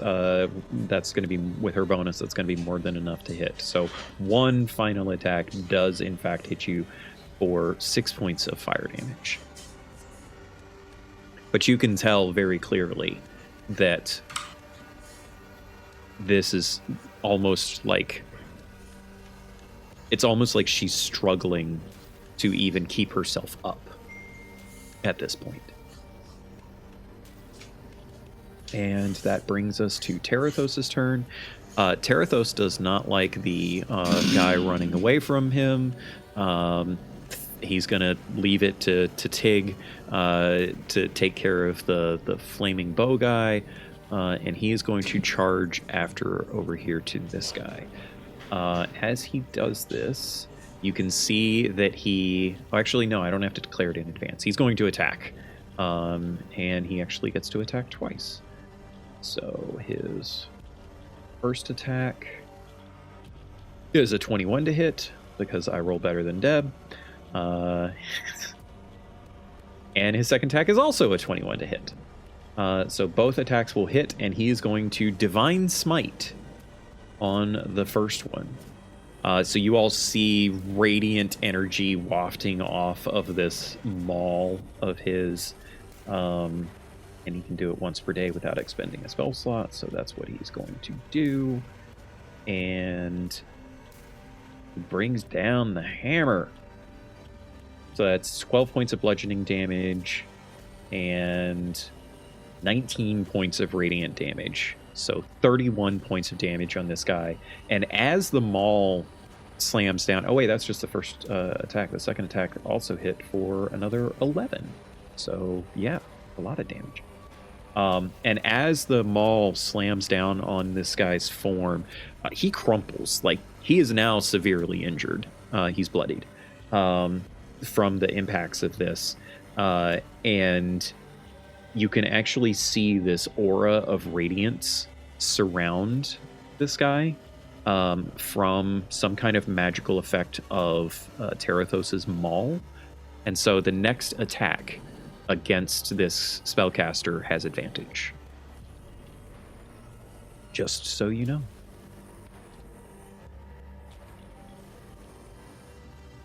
And that brings us... Is heroism back? No. He can only do that once. That's a one-time... Because it was a special ability that allowed him to cast it on everybody. He could cast it again, but it would only affect one person. So... that brings us to you, 80. Do I have a clear line of sight on Dark Flame? Yeah. Okay. I mean, Terathos is kind of in the way, but you have enough of a line of sight. Okay. So, seeing that this fucker is relentlessly pursuing my already injured and fucked up sister, 80, something sort of bursts in her chest, and for a bonus action, I'm going to imbue my innate sorcery. So, okay. For 1 minute, I get to unleash my deepest magic. So the spell save DC of my spells increases by 1, and I've got advantage on attack rolls. I know I already would have advantage against him because of the other attack, but there's that. I have a question. Yes. Is 80 still bloodied? Above table. I'm at 23 out of 44. So she is not. Okay. Okay. Yeah. And with this magic having, welled up in me, I'm going to release another chromatic orb, more thunder damage, as I... actually, no. As I see my companion here, I sort of like absorb his vibe, and it'll be lightning damage. Okay. The spellcaster attempts to counterspell you. That's fine. I will counterspell him in return. So Chromatic Orb is a second level spell. Yes. Therefore, you need to make an well. You know he's counterspelling, so you don't have to make the Arcana check. But you do need to make a spellcaster ability check. Okay, so like just my attack? No, charisma. It's a straight charisma roll. Straight charisma? Okay.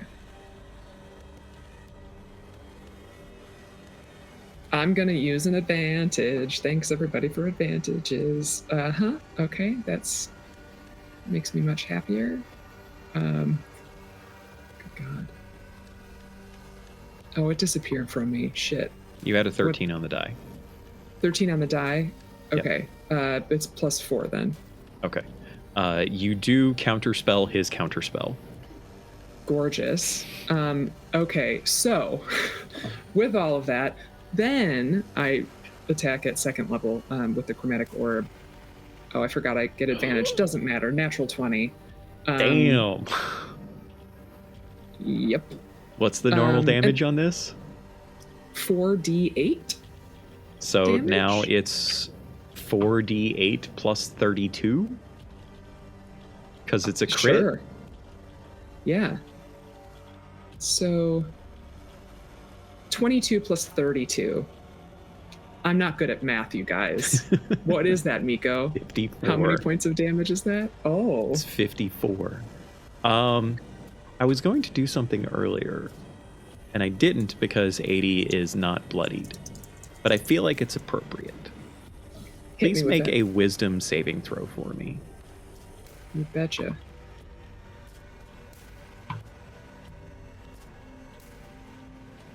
$14. 80 feels the power surging within her that she felt on top of the mountain in the Imperium after witnessing her mother die. She feels that same swell of raw power emerging once again. And as she unleashes this horrifically powerful bolt, this lightning swell of magic from her chromatic orb, channeling her sorceress power to the maximum that she has ever knowingly done. Please describe for me what happens both to 80 and to the spellcaster as he is obliterated by the magic. When the sort of innate sorcery bursts inside her, you can see, if there were time to really look at her, you could see that she looks empowered and in control, very focused. But as it continues, as the magic leaves her fingers, she's not in control any longer. Her eyes aren't vacant, but they crackle with the electric energy of the spell that leaves her fingertips. Her hair sort of static electricities its way up just the littlest bit. And I would imagine that both our Dragonborn companion and Mira would feel like the static effects of it. I think lightning ripples all over Terathos. His natural lightning kind of manifests as well, and just the slightest tinge from 80's magic causes lightning to like arc across his body. I think that it's not like immediately after the spell is cast that she's, back to herself again. I think that it sticks with her for a while, and the lightning in her eyes continues to crackle for a little bit. And what happens to the caster? The caster... The jokester in me is imagining like in cartoons when something gets electrocuted and you just see like their skeleton inside like light up, Not quite that, but I do imagine that you could see from the point in the chest where it hits radiating out as if it were following the path of his nerves in his body. You can see the lightning sort of crackle through, and he ignites with like a blue light that might be flame, it might not be, and he sort of crumples to the ground and smokes a bit. As he crumples to the ground, a smoking husk, you all do in fact see a black and red flame start disintegrating his body.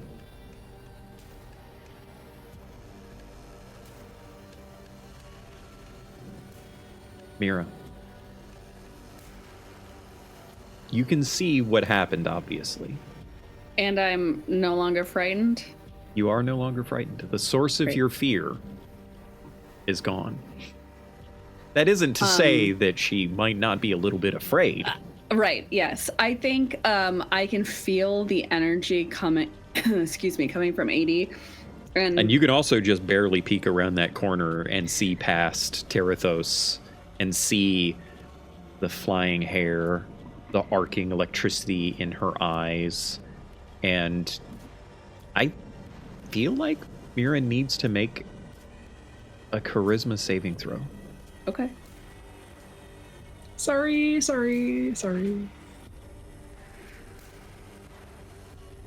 18.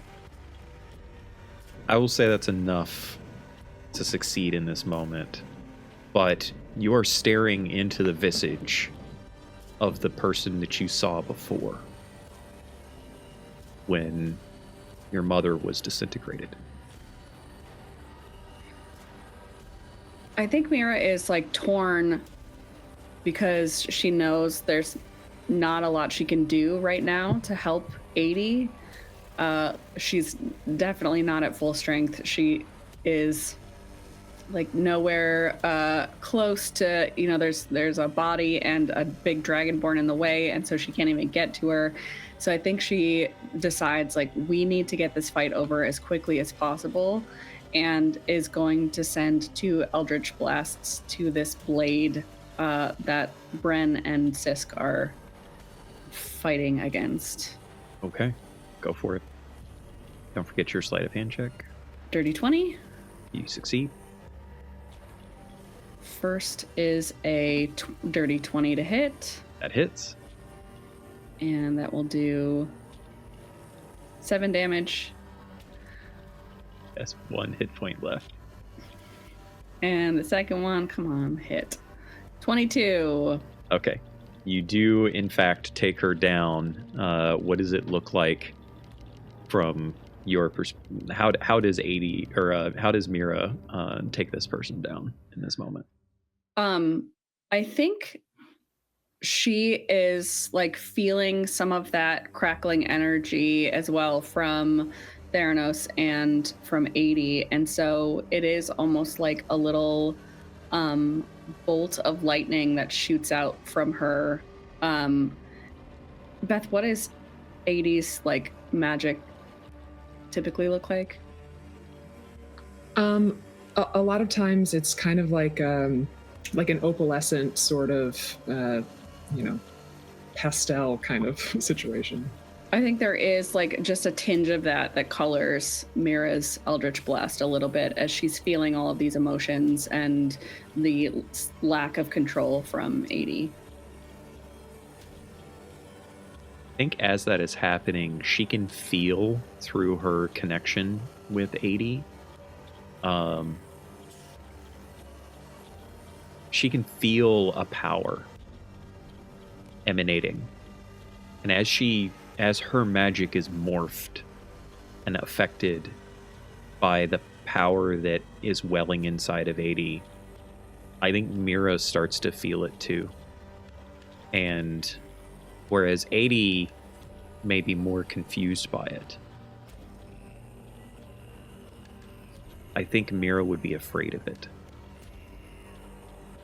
I think this is very much unlike the power that Mira wields. This is chaotic. This is hard to control. This is raw, manifested arcana. And I think that would make Mira afraid.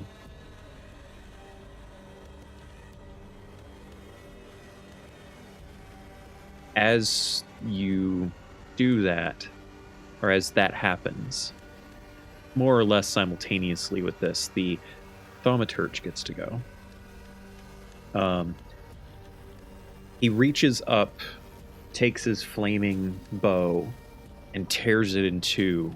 And as he does, the two halves of the flaming bow turn into flaming scimitars. And he attacks Tig. His first attack is a 24 to hit.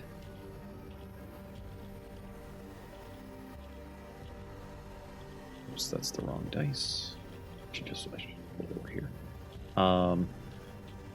That is actually only 3 points of fire damage. I rolled a 1.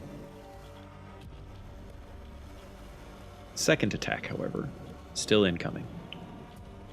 It's a 19 to hit Tig. That hits. Don't have to roll damage because Tig only has 1 hit point. But as the two flaming slashes cut across Tig's form, Tig crumples. And the figure, looking in the direction of 80, seems genuinely afraid.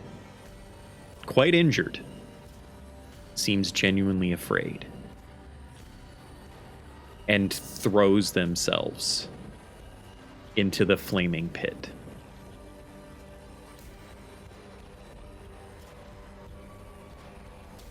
As they do that, the fire that they had summoned disappears. We will fall out of combat here, but I want Ian, I want to give Bren, and Sisk actually, I want to give the two of you an opportunity to do something because you don't see 80 yet. You don't know that she has manifested herself once again. And so we'll start with you, Sisk, since technically you were higher in the initiative order. Yeah. What do you do? The first thing that I do, I see the thing disappear. Everything seems kind of chill. You would know that Tig is down. The connection that you have with Tig, you would know that Tig is down. I'm not thrilled about that, but I am not. I think Sisk is feeling really, really fucked up about these people. So I think actually Sisk is going to try to stabilize blade number 1. Oh.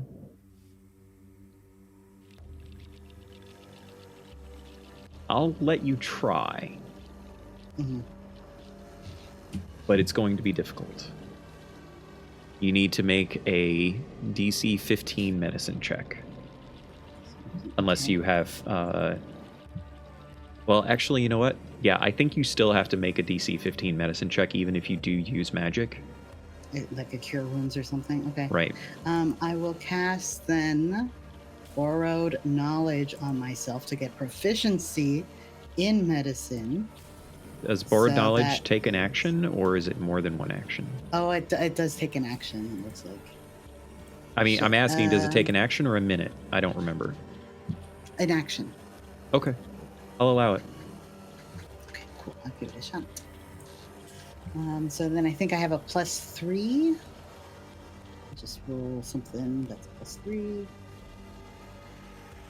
Do I have any advantages before I roll this? Sorry. You do not. Shit. Okay, that's fine. I mean, you have advantages in from chat, yes. I don't remember how many you have right now, but I know you have some. I think you have at least one. One. Yeah, you have one. And this is important to Sisk's story, so I'm going to use it. Okay. Or at least I think it's important.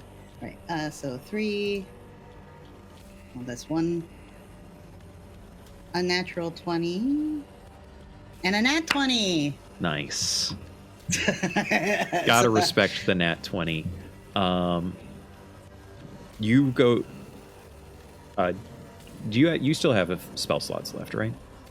Oh, yeah. Like plenty. a first level? I was going to ask everyone how many spell slots they had earlier just so I could, brag, but... Okay. For flavor's sake, because it's not going to impact anything, I'm going to say that you also roll a curative magic into this, right? So you do, in fact, summon forth some curative magics in your hand, as well as gaining this borrowed knowledge to try to mend this person's wounds enough to keep them from dying, because the 2 blasts that came out of Mira were quite strong. And you basically bring them back from the brink of death. Because they basically had failed death saves and all of that stuff, what I'm going to say is that they are unconscious until, short rest and all of that, to try to bring them back to consciousness. But you do stabilize them, and I'm curious what this looks like, because Bren is right there too, and so Bren will see it. What does this look like as Sisk does it? It's panicked. It's like in a state. I think Sisk feels that the fight is over. So yeah, they're just it's desperate for some reason. Right, and we will roll that straight into Ian. What does Bren do with all of this happening? Not knowing what is happening with 80 right now. And probably not even fully understanding what has happened with Tig and the last attacker. What does he do?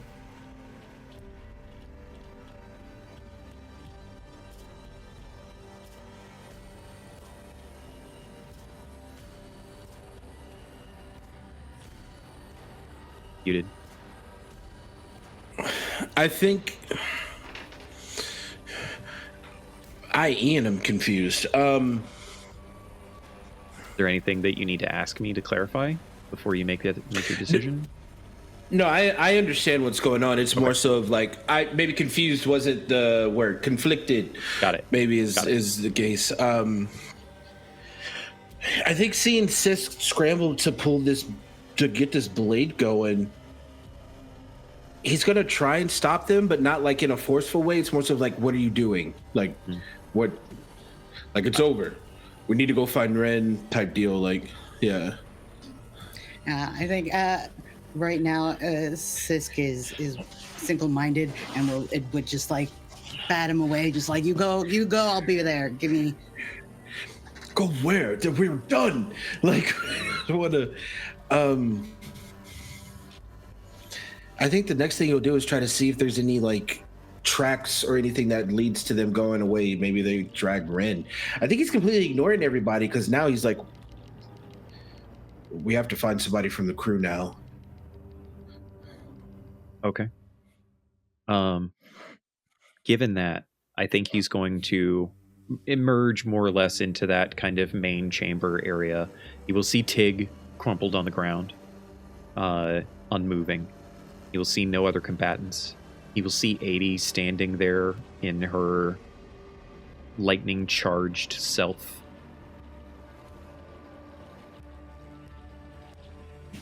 What is going on? What are you doing?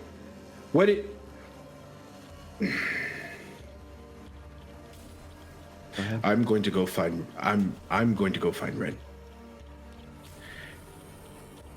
You all deal with this. Deal with it. Please. As you say that and start to walk away, does 80 or Mira have any reaction? Is 80 sort of like back in herself She's again? back in herself. She's been back in herself. She Okay. feels the power still. It's diminishing. It's getting less, but she felt it. She always was in control of herself.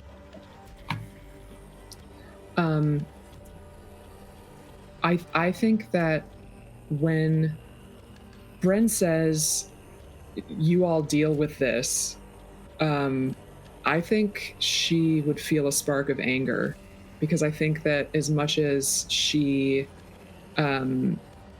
sees what she's done and it's surprising in a way to her, like, I think she's also feeling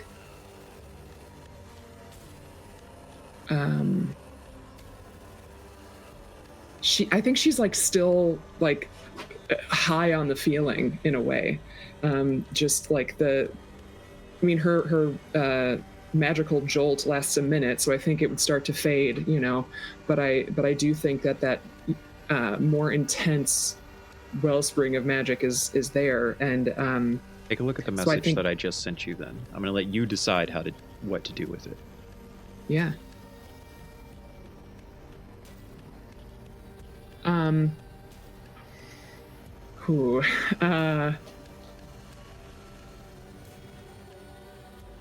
The reason I'm letting you decide, and I'm not Yes. telling everybody else, is because 80's in control right now. It may not look like it, Right. to everyone else, but she is in control. Just a question, Ian, which way does Bren go? Does he pass by Mira to like come down those steps, or is he going sort of around the other way? He passes, because it's one of those, like, he's looking, he sees that, and he's like, what? And then the whole deal with it, and then he keeps going. Yeah. So it's if you're looking at the map, it's kind of like this. Yeah. So he as Bren passes by, 80 catches a glimpse of Mira, seeing that she has taken damage and feeling this spark of magic again, because frankly, it started with the idea that her sister was in extreme danger and she needed to do something about it. And so this bursts within her. Miko, I do think that anger and frustration that she feels with what Bren says as he walks by would let that charge manifest again. What does that look like? Remember, I think 80's in control right now. Yeah. I think the lightning returns to her eyes a bit. Her hair doesn't stand on end this time, but you could see sort of lightning, little just bits of lightning sort of crackling between her fingers, as if she could cast magic if she wants to. And I think she would whip her head around and just look at Bren and then watch him continue walking. But I think it's a quick turnaround, and I think she looks at him angrily, but still within herself. I think she'd leave it at that.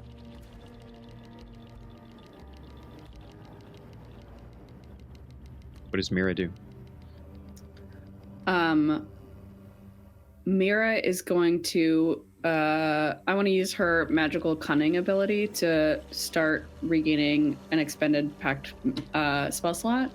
And as I'm like muttering the incantations, I am hyper focused on 80 and hoping that I don't have to intervene. But I'm afraid of what her magic is like. And I've tried to be understanding in the past and help her figure it out, but this is magic that is wild and to Mira's brain illogical. And so I think Mira just looks at 80 and makes sure that she's in control while she's working on expending regaining this packed spell slot so that if something happens, she has some options for what to do and how to intervene. I mean, I don't think that getting back that spell slot is going to prevent you from being able to do stuff here. Yeah. So, but I think she would want to sort of hedge her magical ability a little bit. And so, like, they're still in enemy territory. And so I think she's just right now watchful while she's working on that, right? I think it's also important to point out Terathos doesn't have a frame of reference for this. Terathos isn't batting an eye at AD's manifested power. There's a portion of him that, whether it's through contemplation later or maybe even realization now, you would understand that Terathos, very powerful through themselves and works with people of remarkable skill and power. There's almost a quality about this that he feels is normal, or at least doesn't see it as abnormal anyway. And so I think Terathos goes with Bren. And as Bren starts to explore the caverns, trying to find any traces of Ren, Terathos joins him for a moment and starts trying to coordinate. All right, you go over there, I will check here, and like tag teaming, if you will, the search for any sign of Ren.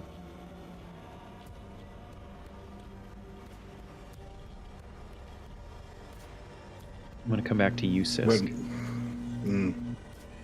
We'll get back to we'll finish on Bren in a moment. I'm gonna come back to Sisk.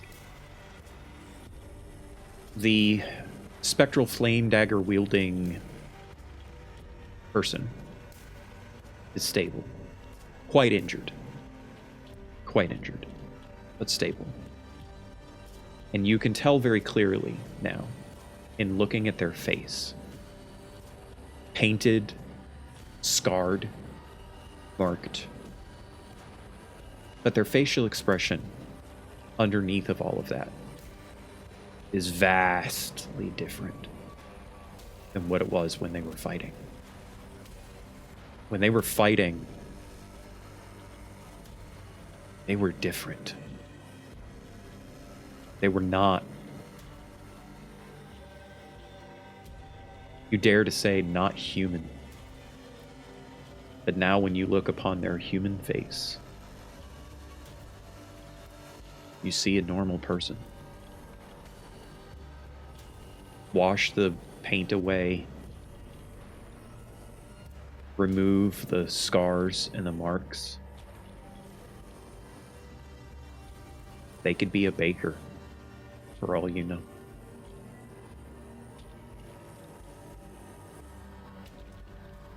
What do you do, Kay?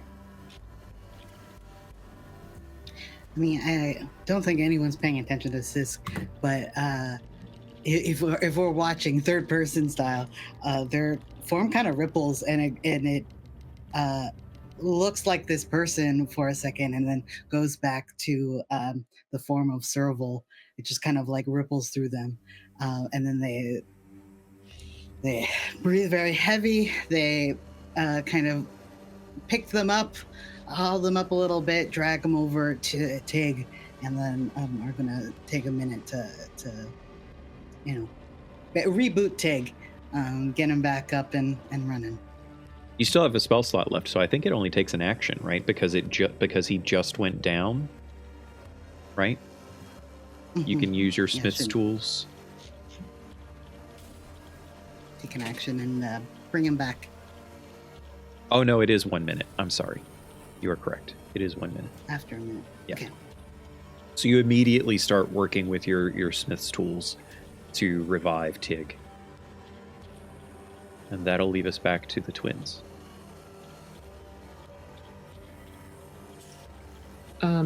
I think that after 80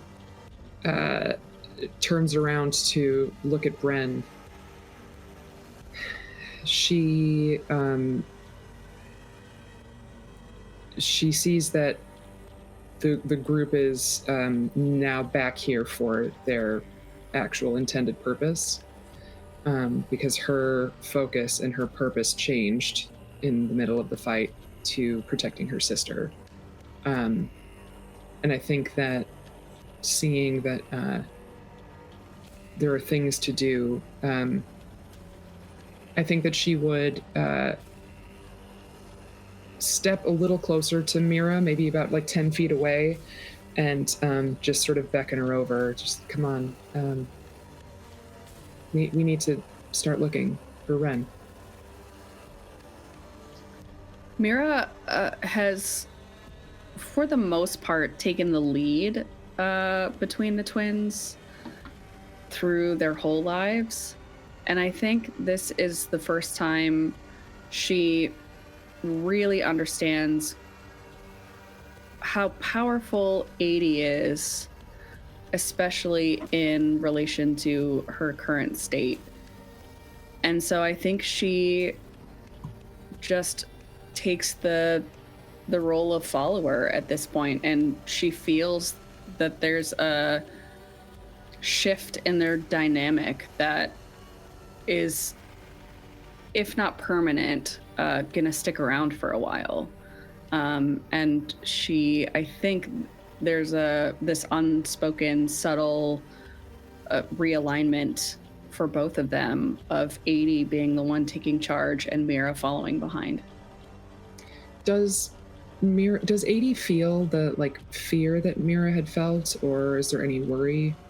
Yeah. I think then as Mira starts coming a bit closer, 80 would just look and, I'm fine, and just try to reassure her, but very briefly before moving on. It's very much like a coming upon a wild animal that you're not sure if they're going to be just sort of ignore you or lash out. And so there's that wariness, I think. It's not so much fear anymore because Mira sees that 80 is in control, but there is that wariness there. And I think after that, seeing that, I think 80's still a little bit miffed at Bren, in the defiant way that, young people are with their parental figures. And so I think that her first move would be to go to Sisk and Tig, and just, are they going to be okay? She's referring to Tig and... Yeah. I think because, seeing you in this is comforting. And I think 80 has always trusted that Sisk, has the answers.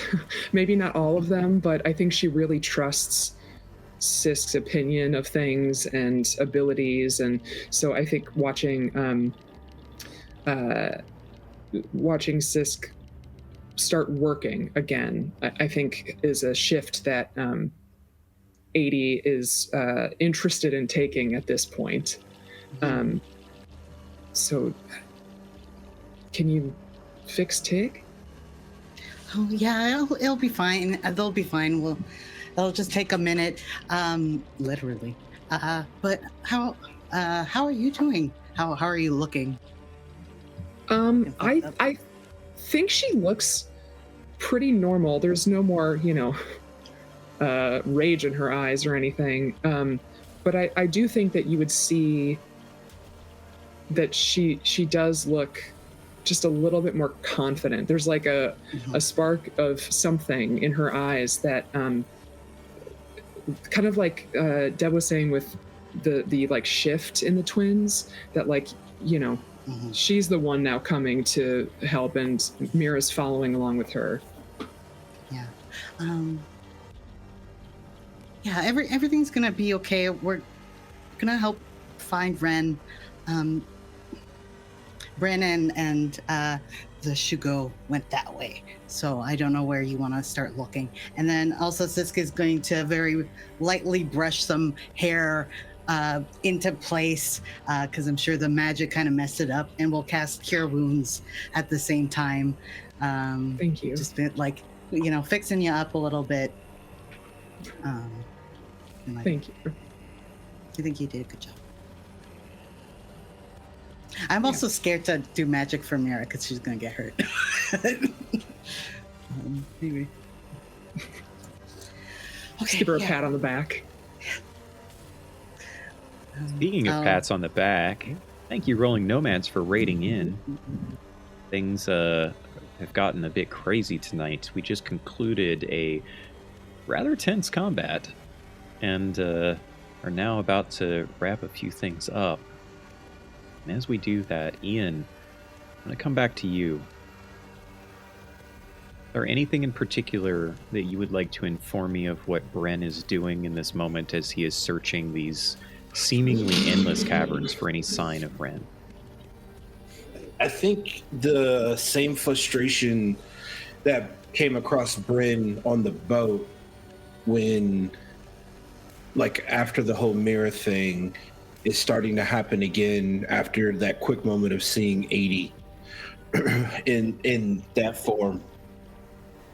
And it's animalistic, like he's fully gotten into like the nature side of himself, and so he's very close to the ground and he's looking for anomalies, tracks, see if he can smell anything. Like he's kind of really letting this part of himself take over a little bit. Like you could even see some of like the animalism and the primal savagery seeping through his claws and like just the hair on his head and his face grows a little bit longer. It's not too crazy, but he's like really frustrated. And I think I forgot the Dragonborn's name. I'm sorry. Terathos.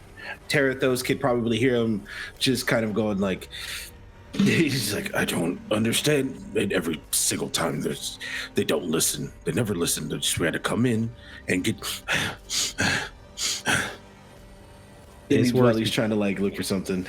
It is worth mentioning, this place smells of incineration, burning, that powerful, almost acidic like sensation in his nostrils, as if so much here has been burned that even just the aroma of it now burns the inside of Bren's nose. Yeah. That pisses him off anymore. He wild shapes into a bear. So now it's just Bear Bren looking for Ren now. Your senses become even more acute in bear form. I feel like that just amplifies the anger.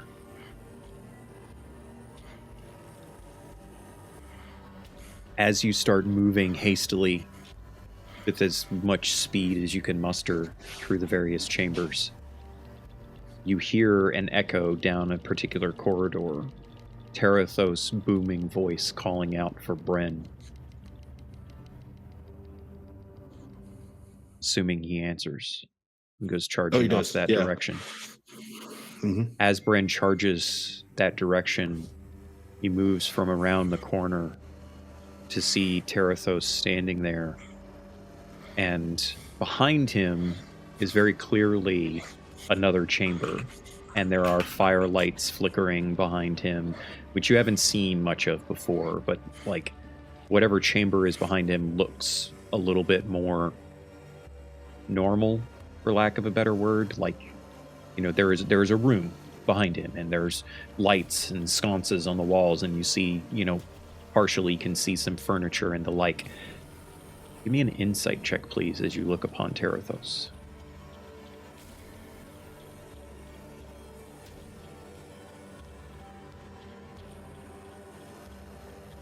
Let me use an advantage. Are you sure?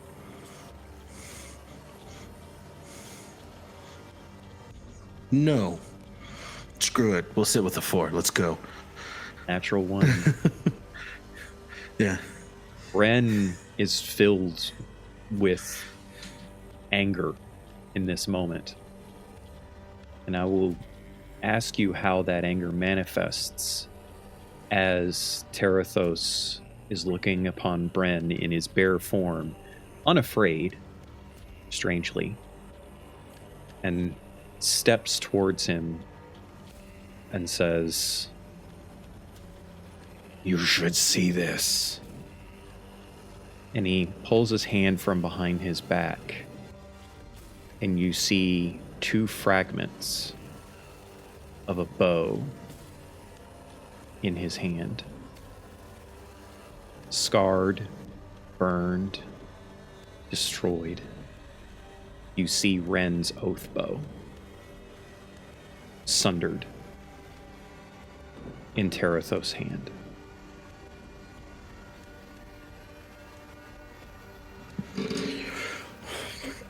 He comes out of wild shape, and he like grabs the bow. Does he see Ren in this angry state? Like, it's no? No. All he sees right now No. is the bow, and I'm very curious if you could tell me what Bren's immediate reaction would be as Bren snatches both of those fragments out of Terathos' hand. Panic. Like now he's starting to panic. He's starting to think the worst. Starting to think that we took too much time. That entire battle was a distraction. We should have just tossed him into the hole. Yeah, and I think that panic turns to like frantic searching again. Now with the bow in his hand. Almost unbidden from within Bren, everyone hears echoing through the chamber. Cry from Bren. Like perhaps no, or some other word too hard to fully understand. And as that echoes through the chamber, we're going to conclude tonight's adventure. Thank you so much, everyone, for joining us tonight. It was fun.